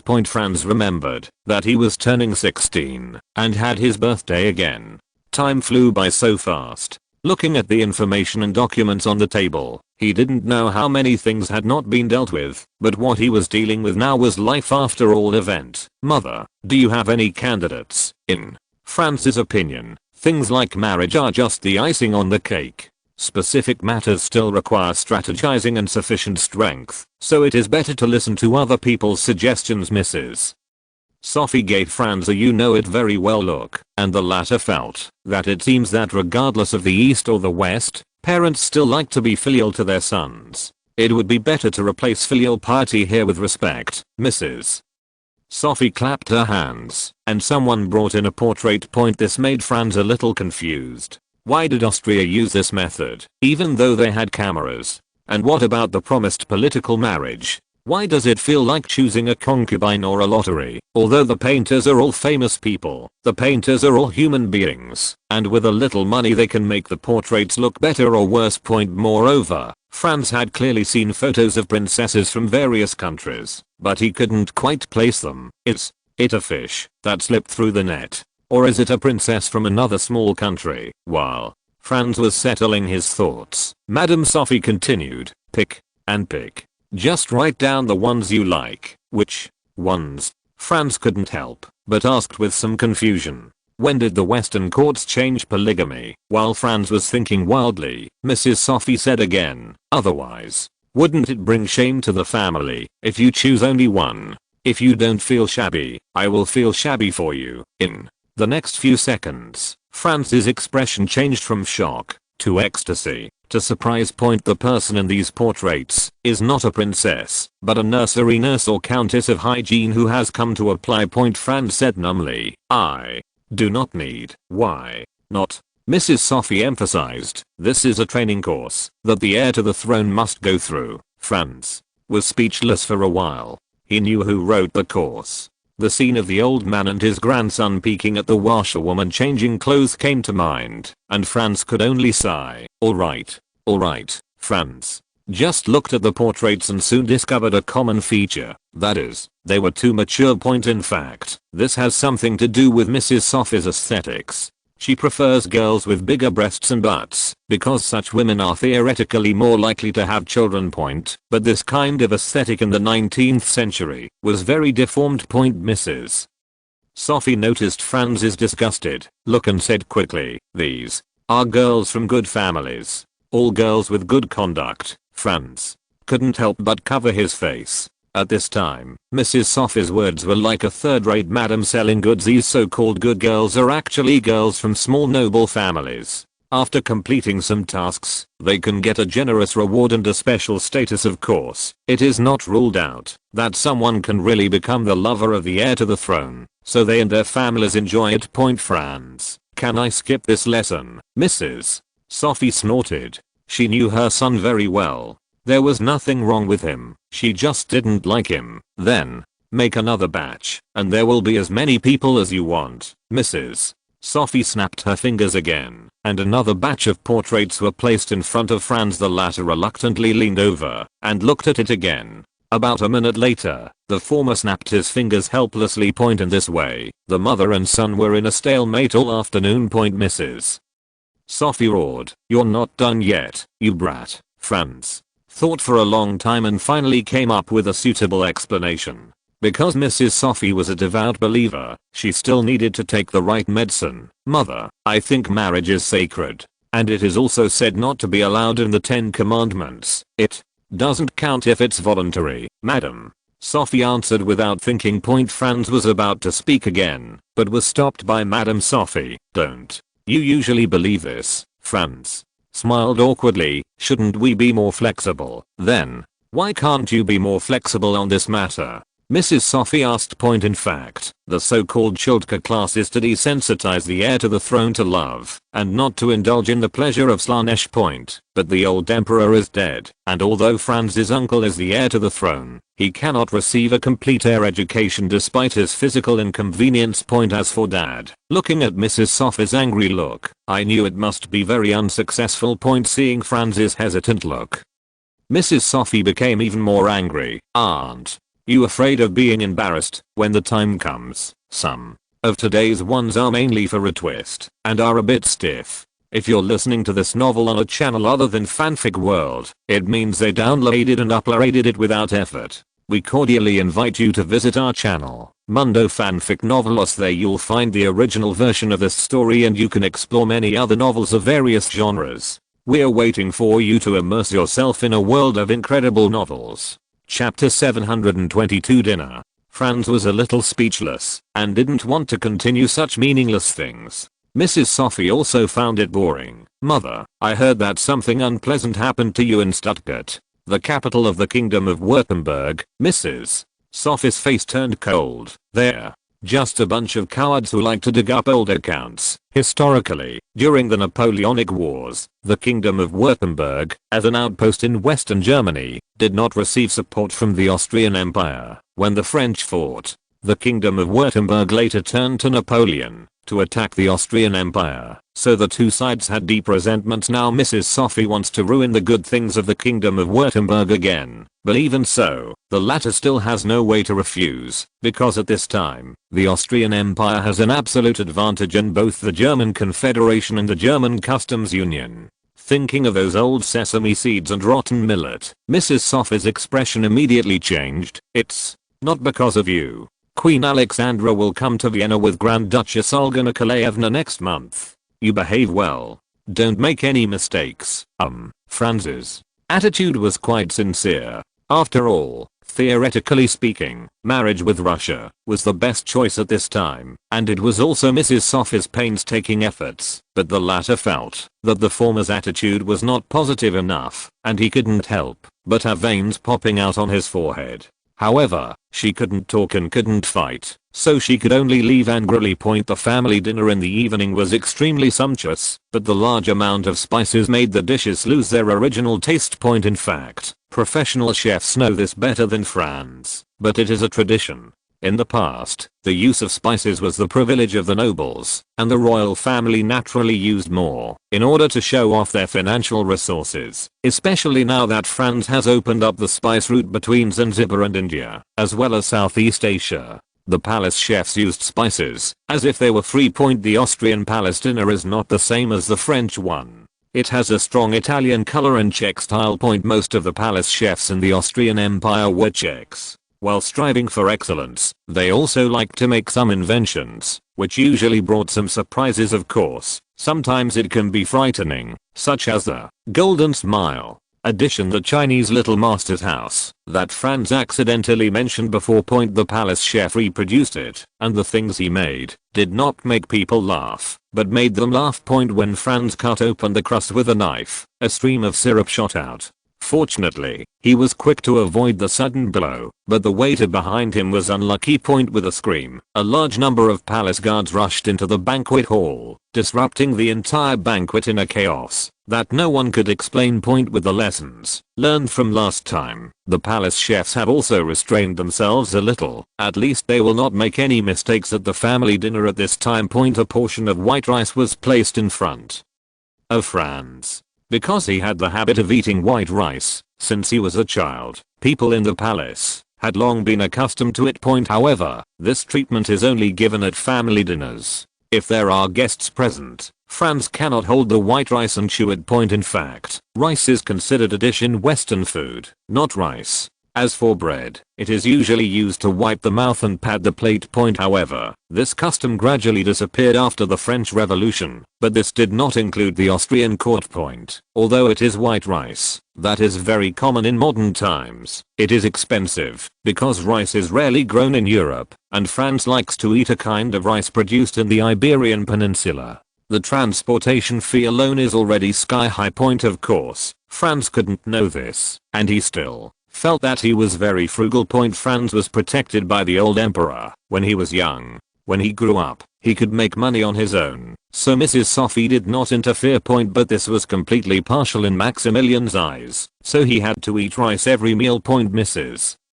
Sophie didn't care about her second son's unreasonable troubles. Anyway, the money was deducted from Maximilian's property. The rest of the family doesn't have any preference for rice and prefers sweets in addition to a lot of sugar. Cheese is also added to the beef soup, and Maria is holding a small pot of chocolate fondue and showing off. Franz once tried to promote hot pot in Austria. This was mainly based on the experience of later generations. He felt that Europeans were relatively interested in hot pot. However, the reality is that it is difficult for nobles to accept this kind of thing due to traditional concepts, and it is also very difficult to eat Asian hot pot with a knife and fork. However, mere difficulties could not stop foodies, and soon small hot pots for single consumption were developed, which cleverly avoided hygiene problems. Then, to solve the problem of knives and forks not suitable for hot pot, they took out tweezers directly from the laboratory. Then came the localization development. Austrians like to use cheese, chocolate, or even cream directly as the bottom of the pot. In Franz's opinion, this was completely dark cuisine, but they were quite happy eating it, and Franz couldn't say anything. All kinds of weird hot pots were placed in front of him, but Franz felt that his clear soup pot was a little out of place. However, this was considered a specialty dish in the Austrian court at this time. Then there is the fried pork chop, which is a specialty of the Austrian Empire. Other countries prefer to eat steak. This is not because pork is cheap. In fact, there is a reason for this. Sheep and pigs are a specialty of the Austrian Empire. This is a kind of pig with soft and long hair all over its body. From a distance, this guy looks like a very big sheep. What's even more bizarre is that the hair of sheep and pigs can really be woven into sweaters. At the same time, the body fat rate of this kind of pig can reach an astonishing 70%, making it the Wagyu among pigs. The highest grade Wagyu has a body fat rate of 56%. In addition, generally speaking, the more fat there is, the better it is for steak, and the opposite is better for stewing soup. In Austria in the 19th century, some people even kept sheep and pigs as pets, mainly because of their docile and stable character and high IQ. But Franz is not a fighting nation, and he cannot accept a pet weighing nearly 500 pounds. Sheep and pigs are good, but they require a lot of food and have too much fat. Franz doesn't like them. Although the pork ribs are delicious, the price is too high. There is no problem if it is food or luxury goods for nobles, but it is too difficult to promote it. Landrace pig is also known as landrace pig in later generations. The landrace pig here is not a pig from Changbei Mountain, but describes this kind of pig as long and white. At the same time, it is also used to distinguish Yorkshire from large white pigs. Landrace pigs were the best lean pigs in the world before 1950. They eat a variety of foods, grow meat quickly, and have a lot of lean meat. So Franz first started promoting landrace pigs, but he soon encountered problems. That is a pig house that ordinary people cannot afford to raise, and are weak, and need to be improved. This was almost impossible for ordinary farmers at that time, because they still lived in houses with drafts everywhere. Moreover, landrace pigs are not as adaptable to the environment as the native Austrian sheep pigs, and they cannot face predators such as European grey wolves and coyotes. Chapter 723. The picture shows the poor dagger.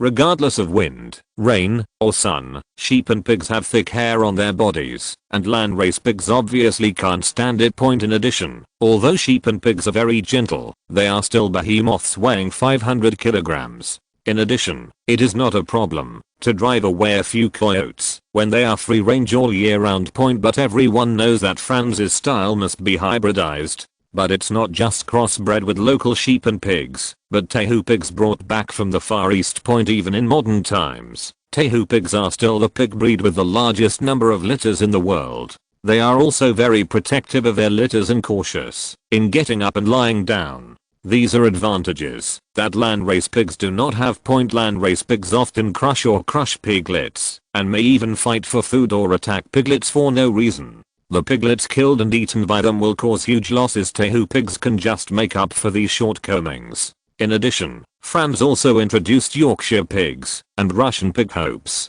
to create better pig breeds. Why are there no African pigs?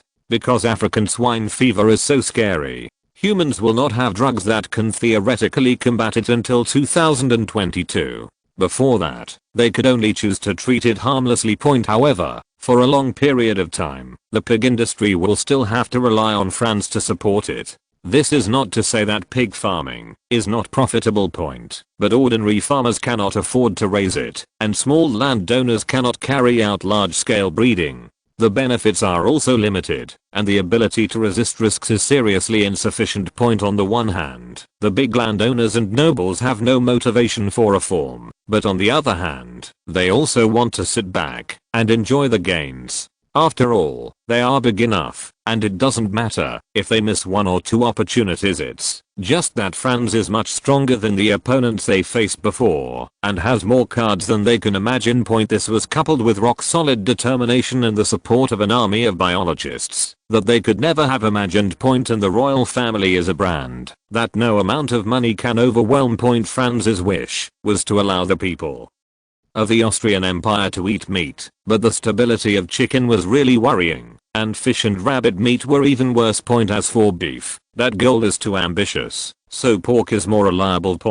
If you want to eat beef, you have to at least wait until the Argentines control the Pampas, which is still the territory of the Indians. As for why Austria didn't take the lead, because the British and Rosas of the Viceroyalty of La Plata were still in the honeymoon period at this time. Austria could send a small force to capture the port of Punta Arenas, but it was impossible to send hundreds of people to capture the Pampas Prairie. In reality, in addition to considering the strength of the indigenous people in the colony, we also need to consider the patience and endurance of the colonists. Naturally, some are willing to take unpredictable risks and live a precarious life for the sake of gold, silver, diamonds, and the lucrative spice trade route, or they are religious fanatics with strong beliefs. But if you go halfway around the world and ask people to farm land and herd cattle, I'm afraid not many people will accept it. Closer to home, Archduke Franz Karl could only tell everyone to eat well and drink well at the family dinner. As a mother seeing her children, Mrs. Sophie's blood pressure naturally increased, and she started to criticize everyone one by one like a disciplinary committee member. Franz hadn't been to class for a long time, while Maximilian had good grades. His attitude of fishing for 3 days and drying nets for 2 days was annoying. Ludwig didn't skip class, but he couldn't learn it all. Little Maria has no ladylike image at all, and 4-year-old Victor even wants to taste the food in the dog bowl. At some point, Mrs. Sophie gave Archduke Franz Karl a wink, and then Franz began to be drunk by his parents. Although he is an adult, there is no rule that prohibits drinking underage. Franz really couldn't refuse the sudden love from his parents. This made Maximilian beside him so jealous that he was scolded after just 2 sips. Franz didn't realize until he was halfway through drinking that it was bull's blood with great stamina. Bull's blood is a kind of wine, but unlike modern brewing techniques, the bull's blood of the 19th century actually contained blood. Franz, who was extremely thirsty, wanted to eat something to quench his thirst, only to find that the dish he was eating was either kvar candy, black truffles, or seafood such as oysters and raw oysters. Although heavy sugar, black truffles, and seafood are all very expensive dishes at this time, these things will only make people feel more uncomfortable. Fortunately, a bowl of beef soup was brought out at this time, and Franz hurriedly took a big spoonful of it. However, it was still uncomfortable for his body to take in so much alcohol for the first time. He felt that his head was dizzy and even his breathing was a little heavier. Mrs. Sophie and Archduke Franz Karl did not continue to make Franz drink. After eating some food and resting for a while, he felt that he had sobered up a lot. However, Maximilian's eyes on the side were a little unfriendly. Only then did Franz realize that his dishes seemed to be very different from others. Family dinners are generally more casual, and it's normal for the dishes to vary. For example, Maria and Madame Sophie like to eat sweets, Ludwig likes to eat meat, Maximilian likes to eat fish, and Archduke Franz Karl likes to drink. Due to the influence of alcohol, Franz's brain was a little sluggish, and he later chatted about some trivial matters in the palace. The dinner ended in such an ordinary and compact environment. At this time, Franz just wanted to go back to his room, take a hot bath, and then have a good sleep.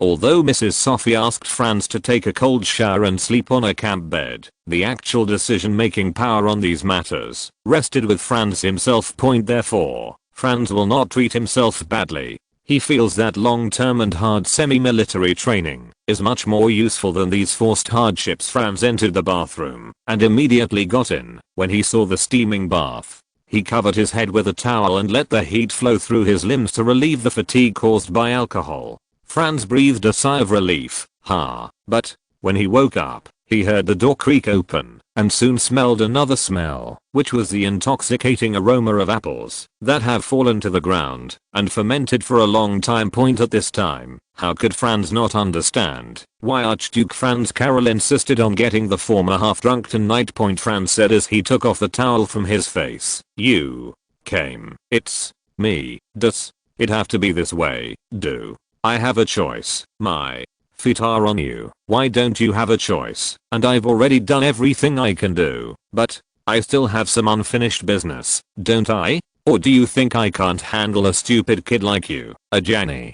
pulled away the ribbon around her waist, and her large yukata slipped to the floor. After that, he walked past Franz in a few small steps, and gave the latter a frivolous and contemptuous look. Little brat. Then, he walked towards the bedroom without looking back. This is the indescribable dividing line. Chapter 724. Parting and reuniting. Ajani panted and crawled to the bed. She was so arrogant before, but now she was so embarrassed. Ajani quickly impatiently drank a large amount of water, and then sighed quietly. Phew. You are a born bad guy. If I hadn't watched you grow up, I would have regarded you as a devil who escaped from hell. How could you be like this? Ajani's words stopped abruptly. She saw that Franz had already put on his clothes and washed up, as if nothing had happened. But the mess on the ground and the youthful atmosphere in the house couldn't be concealed. Franz took a peek at Beijui, who was slumped on the bed, and thought that this was his physical health defense class.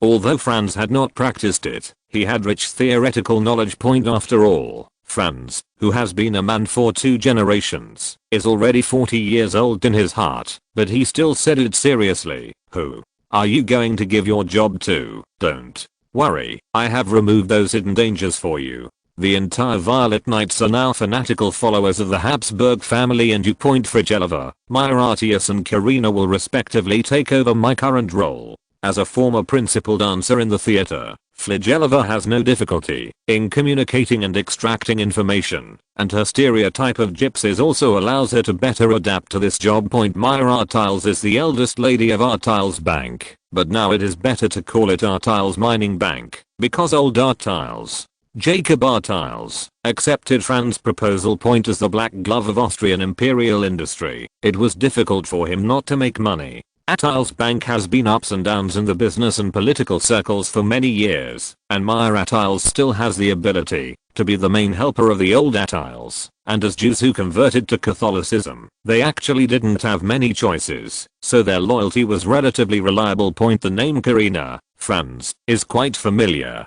Giant bear. Karina, well, I think Miss Karina is very suitable for the position of auxiliary officer, and she is much more secure than Colonel Bordeaux. Really? Can you not feel safe? A woman who could strangle a grey wolf to death at the age of 10.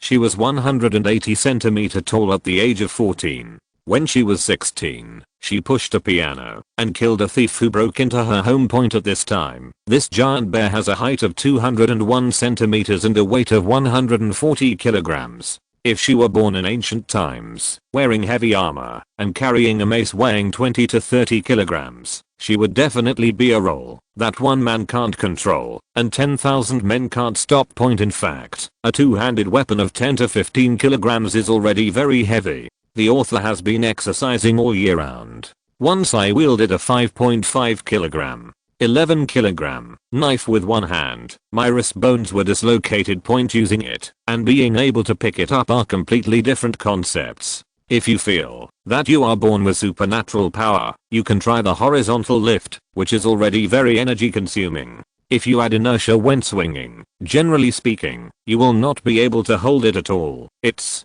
just that no matter how strong you are, you can't stop a bullet. Franz gave Ajani a helpless look, and the latter smiled. You can put on a body armor and hold a bulletproof shield in your hand. Normal people can't lift the things you designed anyway. Faced with Ajani's complaints, Franz remained unmoved.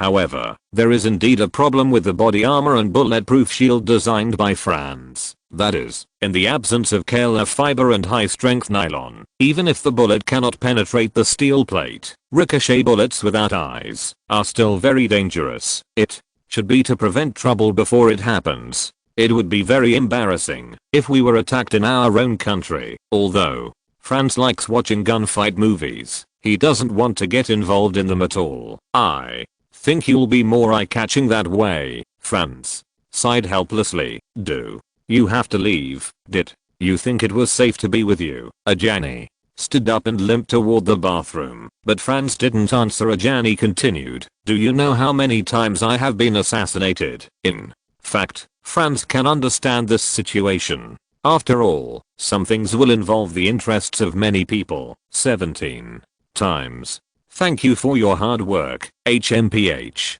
Wrong, it's 63 times. She opened the rain, and took a long breath. What a sin have I done? I only encountered this twice, when I was in the Polish Nationalist Army, working for the government, a total of 63 times. Now when I see trays and flowers, I will subconsciously hide them, for fear that there is a gun, dagger, or bomb hidden inside. It's really hard for you, Franz. Did not follow him into the bathroom, but said a little guiltily outside, if you have any trouble, you can always come to me. No, you are the biggest trouble to me. I don't think we will see each other again. I want to go somewhere far enough away from you. Okay, you can write a letter then. The door opened, and a thick mist lingered inside. This is the dividing line, where we will part ways. The Russians mortgaged Alaska to the French. This confused Franz and even thought that Louis Philippe was also a time traveler. Because Alaska has always been considered a bad land, and 200 million francs is really too much. This kind of courage is not at all like the timid Yali king in history, but more like a desperate time traveler. However, if you think about it carefully, there are many unreasonable things. Alaska is indeed rich in resources, but the Russians have been exploring for so many years without results. It is impossible for the French to find resources as soon as they take over, and even if the resources can be found immediately, Alaska's frozen wasteland cannot be mined immediately. Recovering the cost cannot be completed in a year or two. In fact, one of Alaska's most important resources at this time is oil, but countries have not yet realized its value to industry and its future importance. What Franz didn't know was that the Tuileries Palace was already in chaos. 20 million. Salt wanted to strangle this idiot recommended by Gizzard, but Pierre Giscard actually bragged about how he had a verbal battle with the heroes in the Winter Palace. You don't know, I just said 2 or 3 words and choked those Russians to the point of being speechless. They were also ashamed that the Russian Prime Minister even committed suicide at home. The Russian Tsar was about to appoint me as the new Prime Minister.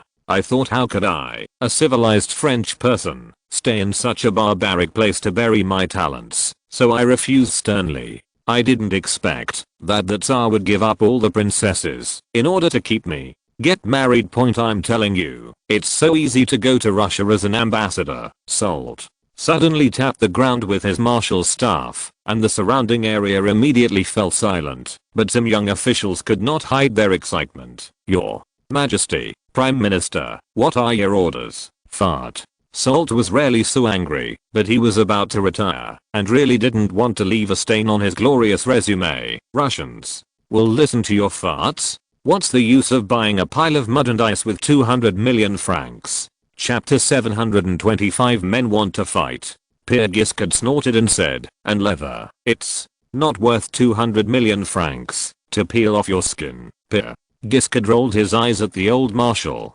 tilted his head and then retorted, it's a loan. They just used Alaska as collateral. What? If the Russians don't pay back the money, how do you know they won't pay back the money? Or are you all colluding? Pierre Giscard's practice of knocking people off their feet is very common in shopping malls, but Salt is a soldier after all, and even though he is old and frail, he still maintains a bit of blood. I will kill you, traitor. Now, seeing that the old marshal was really angry, the onlookers immediately fired the old marshal's gun. Prime Minister, don't be angry. Mr. Giscard is right. There are still several years to go. We'll talk about it then. Yes. Mr. Giscard was the first to succeed in negotiating with the Russians. Yes. Yes. This is a victory for France. We won. We won. We won. What you say to the people around you means what I say. The traitor Cert called a traitor who spent 200 million to buy a freezer became a hero in the eyes of everyone.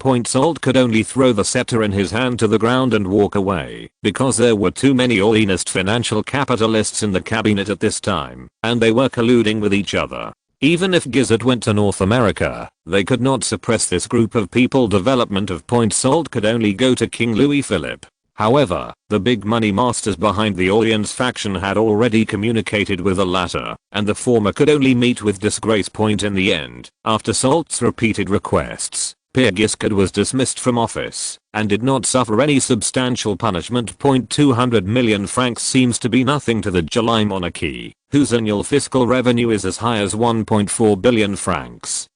But in fact at this time, the French government's annual property expenditures were higher than its income.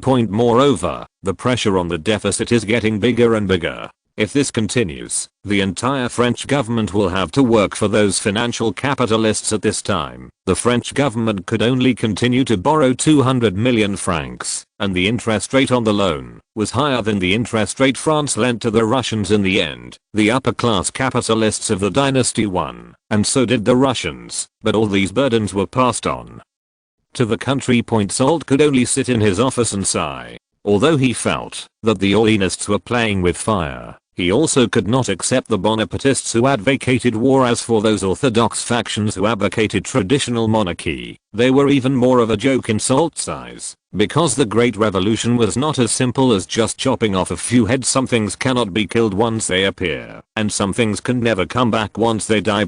Louis Philippe actually felt that the deal was a good one, and he was proud of his great achievements. You must know that Alaska is 3 times the size of mainland France. Which king in history can compare with him for such civil and martial arts? In fact, the French have never given up the fight for the Rhineland and the 3 South German countries, but the German Confederation was too strong at this time, so he needed help. And this obviously cannot be the British. After all, the British do not want any continental country to become too strong. Of course, it cannot be Prussia and Austria, because the Rhineland is a land of the former, and the latter is the nominal chairman of the German Confederation, which still has some dignity. As for countries like Sweden and Poland, they are simply not on the table. Of course, if the Poles can really recover, that is another matter.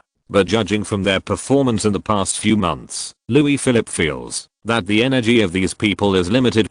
Russia also has ambitions in the German region, and is very dissatisfied with Austria's actions in the Balkans, so it is the most suitable ally for France at this time. In the Caucasus, the new governor Paskovich did not rush into the mountains for a decisive battle, but adopted a step-by-step strategy. Advance step by step with deep ditch fortresses, resolutely engage in a decisive frontal battle, and then take the opportunity to send Cossack cavalry to carry out plundering missions. The so-called plunder mission is a barbaric tactic, similar to the Japanese Army's 3 Guan policy during the anti-Japanese war, only more primitive and barbaric. Paskovich, the governor of the Caucasus, authorized free plundering rights to the Cossacks and soldiers who dared to penetrate deep into the Caucasus Mountains. They can plunder any hostile target and kill any resistors. The targets of plunder include property and the resistors themselves. At first, Imam Shami led his Chechen soldiers to resist tenaciously, achieving a large number of victories and indeed scaring away some Cossacks, but in front of the Russians, who believe in difficulties, the iron bar sweeps across, the difficulties increase, and the iron bar doubles. The heroic resistance of the Imam Khan only added some entertainment to Paskovich. The executioner who once suppressed the Warsaw Uprising had asked for some new toys from Tsarnakolosai before he came. They were prisoners from Siberia and criminals from St. Petersburg, among them thieves, hooligans, gangsters, murderers, cultists, Decembrists, and ordinary people who took desperate risks. Paskovich trained these men, gave them weapons, and promised them a chance at redemption. Go fight, you scumbags. Go kill. Go destroy. Kill those enemies of Russia.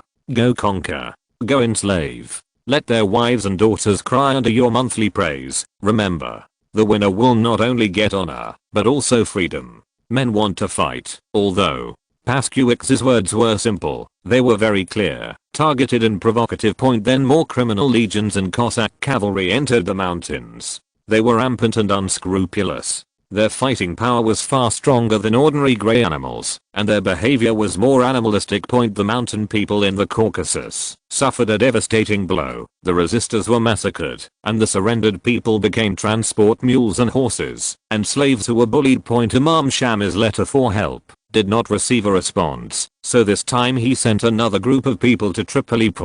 When the Chechens arrived in Tripoli on Ottoman ships, the Karamanli family was still ready to receive them as before. Tripoli. In 814 BC, the Phoenicians established a city here. Later, the Romans, Arabs, Spaniards, and Turks came here successively, leaving their colorful marks. The city in this oasis is completely different from the deserts we saw along the way. The blue sea, blue sky, lush city, busy port, and exquisite buildings all make people forget to leave point. But as a representative of the Imam Khanate, Ibrahim and his men had no such leisurely mood at all. The steward of the Karamanli family received them warmly as usual. The sumptuous food and fragrant wine, coupled with the leisurely sea breeze and the hard-working performers of the dancing musicians, make these people who come from a bitter cold place feel a bit unreal. End of this chapter.